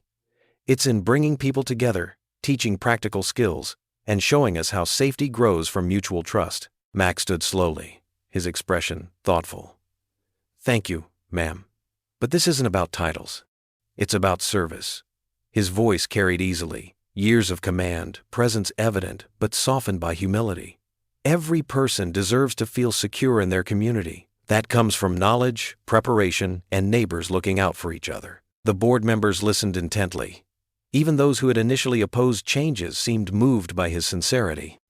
"Now," Eleanor said, turning to the main agenda, "let's address the Transport Equity Initiative." She distributed detailed folders. "You'll find updated proposals incorporating community feedback. The goal remains the same: ensuring affordable, reliable transportation for all Cedar Harbor residents." The room grew quiet as board members reviewed the documents. The initiative would effectively end the monopoly of a predatory transport company that had long overcharged low-income residents. "Questions?" Eleanor asked after several minutes. Janet Chen spoke first. "The financial projections are solid, and after recent events, the need for transparency is clear. I vote yes." One by one, board members voiced their support. Even traditional critics acknowledged the thorough planning and community benefits. The vote was unanimous. Eleanor's eyes shone with quiet triumph. "Thank you all. This marks a new chapter for the Foundation, one of greater accountability and deeper community engagement." As the meeting concluded, board members gathered in small groups, discussing implementation details. Ana chatted with Janet about veteran outreach programs, while Mac answered questions about community safety workshops. Eleanor made her way to Mac's side. She squeezed his hand gently, her voice soft but firm. "You gave us back our courage." Mac met her gaze, understanding the weight of those words. The Foundation hadn't just recovered from a crisis. It had found a new purpose, a stronger connection to the community it served. The morning sun continued to warm the boardroom, highlighting the fresh flowers on the table. Bright yellow daffodils that Ana had brought, symbols of new beginnings. Through the windows, Cedar Harbor spread out below, its streets and neighborhoods no longer divided by invisible barriers of wealth and status, but united by shared purpose and restored trust. The board members filed out, their conversations focused on action plans and timelines. Ana gathered her papers, sharing a knowing look with Mac. They had work to do, lives to touch, a community to strengthen. And now, they had the resources and support to do it right. Eleanor closed her portfolio, her shoulders straight, her face serene. Years of business success had taught her to recognize pivotal moments. This was one, not just for the foundation, but for Cedar Harbor itself. The room gradually emptied, leaving behind the quiet satisfaction of promises made and purpose found. The Transport Equity Initiative would move forward, but it was more than policy now. It was part of a larger transformation, a recommitment to the values that made communities strong: trust, service, and the courage to do what was right. The morning sun streamed through the tall windows of Cedar Harbor Academy's assembly hall, warming the wooden pews where parents and students gathered. Mac Ellis sat beside Eleanor Whitfield in the third row, both watching as children filed onto the stage for the morning program. His Army-trained posture hadn't changed, but his eyes had softened since moving to Whitfield Point, especially when they landed on Zoe or Theo. Mrs. Bradford, the board member who had once suggested Zoe attend the charter across town, approached them, clutching a Tupperware container. Her designer heels clicked against the polished floor, and her perfectly styled hair caught the light. But today, her usual air of superiority had been replaced by something humbler. "Mr. Ellis," she said, her voice quieter than usual, "I brought these cookies, my grandmother's recipe." She held out the container with slightly trembling hands. "But more importantly, I wanted to thank you for speaking to our children about everyday heroes. And I owe you an apology." Mac accepted the container with a gentle nod. "Thank you, Mrs. Bradford. That's kind of you." "No, please." She wrung her hands together. "What I said before about Theo and about your daughter, it was cruel and wrong. Your talk about looking past appearances, about finding courage in ordinary moments, it made me realize how my own prejudices hurt others." Eleanor watched the exchange with quiet approval, her elegant hands folded in her lap. Mac's steady presence had changed more than just their family. It had begun rippling through the whole community. "The past is past," Mac said simply. "What matters is moving forward with open hearts." Mrs. Bradford's eyes welled with tears. "Your daughter, she gave my Timothy one of those Brave Hearts badges last week when he was scared about his math test. Said being brave doesn't mean not being afraid. It means trying anyway." A small smile tugged at Mac's lips. "Sounds like Zoe." The lights dimmed slightly, signaling the start of the assembly. Mrs. Bradford hurried back to her seat as Principal Chen approached the microphone. The room settled into an expectant hush. "Today," Principal Chen announced, "we have a special presentation from our students about what makes a hero." Zoe bounced onto the stage first, her dark curls tied back with a ribbon, wearing a hand-decorated T-shirt with Brave Hearts Club written in glitter. She approached the microphone without hesitation. "Heroes aren't just in movies," she declared, her voice clear and strong. "They're everywhere, like the librarian who knows exactly which book you need, or the crossing guard who keeps us safe, or the lunch lady who remembers you're allergic to peanuts." She gestured to a wall where dozens of drawings had been pinned up. "We made badges for the everyday heroes in our lives." Other students began presenting their badges, each telling a story about someone who had shown everyday courage. Mac noticed how even the most reluctant speakers stood taller when talking about someone they admired. Eleanor leaned close to whisper, "You and Zoe started something beautiful here." Then Theo stepped forward, looking small but determined in his school blazer. He walked to the grand piano that had been positioned at the side of the stage. The room grew still. Everyone knew he hadn't touched a piano since losing his mother. She had been his first teacher. Theo sat at the bench, his feet barely reaching the pedals. He placed his hands on the keys, took a deep breath, and began to play. The melody that filled the hall was Simple Gifts, the same song his mother had taught him years ago, but now it carried new meaning. His small fingers moved with growing confidence as the sweet, clear notes rose to the rafters. Mac felt Eleanor grip his arm. He glanced over to see tears tracking down her cheeks, but her smile was radiant. Around them, parents and teachers watched in wonder as Theo's music spoke of loss transformed into hope. When the final note faded, there was a moment of perfect silence. Then applause erupted, filling the hall with thunderous appreciation. Theo stood and gave a shy bow, his eyes seeking out his grandmother and Mac. The pride on his face made him look so much like the happy child he'd been before tragedy struck. Zoe ran to join him, presenting him with a special Brave Hearts badge she'd made just for him. "For making music again," she said into the microphone, hugging him tight. The applause grew even louder. Eleanor dabbed at her eyes with a handkerchief, her shoulders shaking slightly with emotion. Parents were standing now, their clapping a testament to the power of healing and second chances. Mrs. Bradford wasn't the only one wiping away tears as the children took their final bows.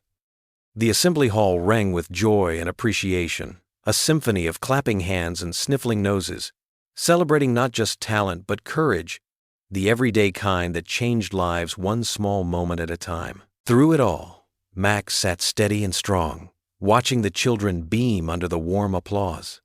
His own eyes glistened as he witnessed the transformation that love and acceptance had brought to their lives. Eleanor reached over and squeezed his hand in gratitude as the applause continued to fill the hall, celebrating more than just a school performance, celebrating the triumph of open hearts over fear, of everyday courage over prejudice, of family found in unexpected places. The morning light filtered through the kitchen windows of Whitfield Point as Mac prepared breakfast. The scent of cinnamon French toast filled the air, Zoe's favorite comfort food. He'd gotten the call yesterday that Child Protective Services would be visiting, and though he knew they had nothing to worry about, his heart still thumped a little harder. Zoe bounced into the kitchen wearing her favorite purple sweater, her dark curls neatly braided. "Smells amazing, Dad." She climbed onto a stool at the counter, watching him flip the bread with practiced ease. "Special breakfast for my special girl," Max said, sliding a plate in front of her. He checked his watch. The CPS worker would arrive in 30 minutes. "Is this because of the lady coming to talk to us?" Zoe asked, drizzling maple syrup over her breakfast. Her perceptiveness never failed to surprise him. "Yeah, sweetheart, but there's nothing to worry about." He squeezed her shoulder gently. "Just be honest, like always." The doorbell chimed precisely at 9. Eleanor, who had insisted on being present, answered it. She let in a woman in her 40s wearing a navy blazer and carrying a leather portfolio. "Mr. Ellis? I'm Sarah Martinez from Child Protective Services." She extended her hand, her grip firm but friendly. "Thank you for making time this morning. Please call me Mac." He gestured toward the living room where he'd arranged comfortable seating. "Would you like some coffee?" "That would be lovely. Thank you." Ms. Martinez settled into an armchair, setting her portfolio on the coffee table. Eleanor excused herself to give them privacy but remained within earshot in the kitchen. Mac returned with coffee and sat across from the social worker. Zoe perched beside him on the sofa, her sketch pad clutched to her chest like a shield. "So," Ms. Martinez began, "I understand there was an anonymous report filed during the recent incident here at Whitfield Point. We take all reports seriously, but I want you to know this is primarily a formality to close the file." Mac nodded, his hand resting protectively on Zoe's back. "We appreciate your thoroughness." Ms. Martinez turned to Zoe with a warm smile. "Zoe, would you mind if we chat for a few minutes? You can show me your drawings if you'd like." Zoe glanced at Mac, who gave her an encouraging nod. She opened her sketchbook, revealing a detailed drawing of their family. Mac in what looked like a superhero cape, standing beside her. "This is my dad," she explained proudly. "He's my protector. He keeps me safe, and he helps other people too, like Theo and Miss Eleanor." "Tell me about living here with your dad," Ms. Martinez prompted gently. Zoe's face lit up. "Dad makes the best French toast, and he helps me with math homework, even though art is more fun." She flipped through more pages, showing drawings of their daily life. "He tucks me in every night and checks for monsters under the bed, even though I'm getting too old for that. And he always listens when I'm scared or sad about Mom." Ms. Martinez made notes, her expression softening. "It sounds like you two have a very special bond. What about when your dad has to work?" "Eleanor helps watch me, or I go to after-school art club. Dad never leaves me alone." Zoe's voice carried absolute conviction. "And now I have Theo to play with too. We made a Brave Hearts Club." The social worker turned to Mac. "Mr. Ellis, your military background raised some initial concerns when combined with the anonymous report about PTSD. How do you handle triggers and stress management?" Mac met her gaze steadily. "I've been in therapy since before my wife passed. I have a strong support network, my veterans group, Pastor Ruth, and now Eleanor and Anna. I'm open with Zoe about my feelings in age-appropriate ways, and she knows it's okay to talk about her mom and her own emotions." Ms. Martinez nodded approvingly. "I see you've created a very supportive environment. The recent incident, while traumatic, actually demonstrates your protective instincts and ability to remain calm under pressure. The community testimonials we've received have been overwhelmingly positive. She pulled out a final form. I'm closing this case with commendation, Mr. Ellis. You're providing exactly the kind of stable, nurturing home we hope to see. She signed the paper with a flourish. Keep up the excellent work, both of you. After showing Ms. Martinez out, Mac returned to find Zoe still on the sofa, adding color to her latest drawing. He sat beside her, pulling her into a tight hug.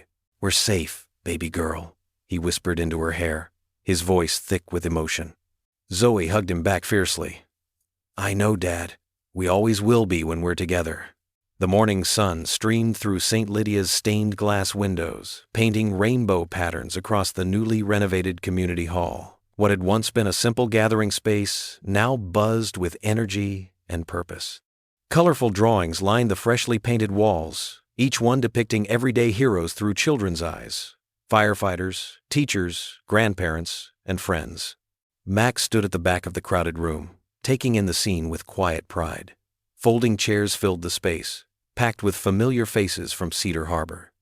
Pastor Ruth Chen stood near the podium, her weathered hands clasped together, a warm smile gracing her features.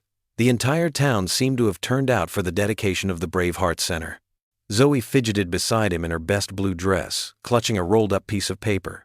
She had been secretive about this particular drawing, working on it late into the night. Even Mac hadn't been allowed a peek. Nervous, sweetheart, he whispered, placing a gentle hand on her shoulder. She shook her head, brown curls bouncing. No, Dad. I just hope Grandma Eleanor likes it. The word grandma still caught him by surprise sometimes, but it felt right.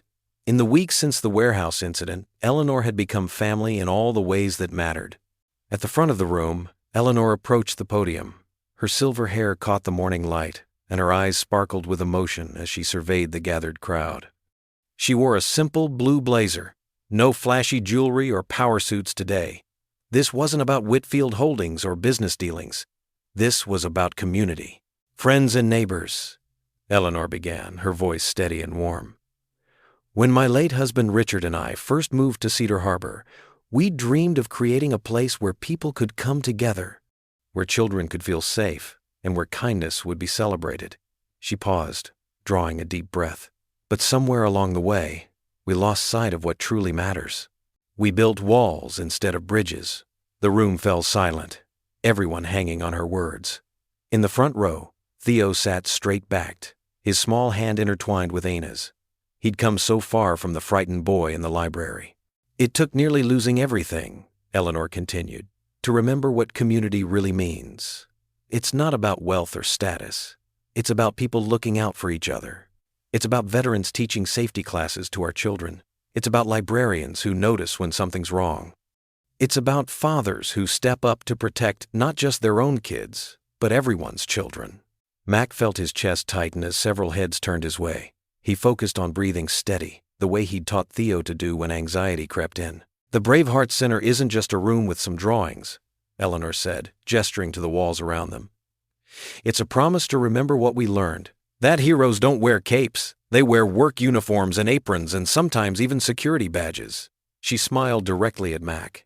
They drive old trucks and make chili and teach our children how to be brave. Pastor Ruth stepped forward then, her practical shoes making soft sounds on the wooden floor.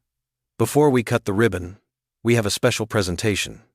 Zoe, would you come forward, dear? Zoe squeezed Mac's hand once before walking to the front of the room, her steps careful but confident. She unrolled her paper with deliberate movements, holding it up for Eleanor to see first. The gasp was audible. Eleanor's hand flew to her mouth, tears welling in her eyes. The drawing showed Eleanor as Zoe saw her, strong and tall, wearing a cape made of golden light. She stood with her arms spread wide, like protective wings, sheltering a group of smaller figures that clearly represented Theo, Zoe, and others. Across the top, in Zoe's careful lettering, were the words, "Grandmas are shields." Eleanor pulled Zoe into a tight hug, not caring about the tears that now flowed freely down her cheeks. The crowd burst into applause, many wiping their own eyes. Pastor Ruth waited for the moment to settle before raising her hands. "Let us pray," she said, her voice carrying to every corner. "Lord, we thank you for bringing us together in ways we never expected. We thank you for showing us that family isn't just about blood. It's about the bonds we choose to forge and the love we choose to give. Mac bowed his head, feeling the truth of those words deep in his bones. A year ago, he'd been so focused on just surviving, on keeping his head down and protecting Zoe. Now, here they stood, surrounded by people who had become as dear as family. We dedicate this center, Pastor Ruth continued, as a reminder that bravery comes in many forms. May it be a place where children learn to trust, where fears are faced together, and where hope grows stronger with each passing day. Amen. The crowd responded in unison. Eleanor guided Zoe back to Mac's side, keeping an arm around the girl's shoulders. Theo joined them, his small hand slipping into Mac's calloused one. The four of them stood together as Pastor Ruth cut the ribbon stretched across the doorway of the new center. As people began to mill about, examining the artwork and sharing refreshments, Mac found himself rooted to the spot. He watched Zoe showing other children her art supplies, Theo explaining his favorite drawings to curious adults, and Eleanor moving through the crowd with genuine warmth. Looking up at the cross hanging on the wall, Mac felt tears press against his eyes. Not tears of sorrow or fear this time, but of profound gratitude. His whispered thanks needed no words. God knew what was in his heart. The sea breeze carried the salty scent of evening as Mac settled into one of the white rocking chairs on Whitfield Point's wraparound porch. The sun hung low on the horizon, painting the ocean in shades of amber and rose. His body felt pleasantly tired after a full day of working with the community safety program, but his heart was light. From the sprawling lawn below, Zoe and Theo's laughter drifted up like music. They were playing their newest game, Hero Training, which mostly involved dramatic poses and pretend rescues. Theo had been opening up more each day, his smiles coming easier, his nightmares growing less frequent. The screen door creaked softly behind him. Eleanor emerged, carrying a tray with steaming mugs, Anna following close behind with a plate of Anna's famous snickerdoodle cookies. "Room for two more out here?" Eleanor asked, though she was already settling into the chair beside him. "Always," Mac replied, accepting a mug of tea with a grateful nod. The ceramic felt warm against his palms. Anna took the chair on his other side, tucking her legs beneath her with casual grace. The three of them sat in comfortable silence for a moment, watching the children play as the sky deepened toward twilight. "I never thought I'd feel this kind of peace here again," Eleanor said softly. "After Thomas passed, and then Claire." She paused, watching Theo chase Zoe across the grass. "I was so afraid for Theo. Afraid he'd never heal from losing his mother. Afraid I couldn't protect him. Fear has a way of making us build walls," Anna observed, sipping her tea. "But sometimes the very people we need most are on the other side of those walls." Mac nodded, thinking of his own journey. "After Sarah died, I thought the safest thing was to keep Zoe close, keep our world small. I was wrong. She needed community as much as I did." Below, Theo had stopped running and was showing Zoe how to conduct an imaginary orchestra. His small hands moved with surprising precision. Music was flowing back into his life, note by note. "You know," Eleanor said, "when I first asked you to stay here, I thought I was just hiring security." She smiled, the wrinkles around her eyes deepening. "I had no idea we were actually inviting in family." "Family," Mac repeated softly, testing the word. It felt right. "I've been thinking about something Sarah used to say. She believed God never closes a door without opening a window. I didn't understand that after losing her. Couldn't see how any good could come from such pain." Anna reached over and squeezed his hand briefly. "And now? Now I see that grief doesn't have to be the end of the story. That love multiplies in the most unexpected ways." He watched as Zoe showed Theo how to sketch the sunset's colors. "These past months, watching Zoe bloom here, seeing Theo heal, being part of something bigger than myself, it's helped me heal too." Eleanor dabbed at her eyes with a tissue. "You've given us so much more than protection, Mac. You've helped us remember who we are, what matters." "We've all given each other something," Anna added. "That's what real family does." The children's game had wound down now. Theo sat cross-legged in the grass, teaching Zoe a simple melody on the harmonica Eleanor had given him. The notes floated up clear and sweet in the evening air. "I never thought I'd say this," Mac admitted, "but Whitfield Point feels like home now. Not just the place itself, but what it represents.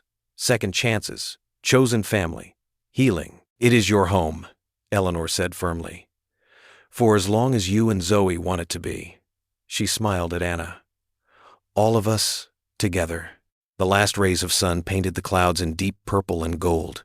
A pair of seabirds wheeled overhead, calling to each other. The peaceful rhythm of waves against the shore provided a gentle backdrop to the children's laughter and music. Mac closed his eyes, letting the moment wash over him. The warmth of the tea in his hands, the sound of Theo and Zoe's happiness, the presence of these strong women who had become such dear friends. It all felt like a blessing he'd never dared to hope for after Sarah's death.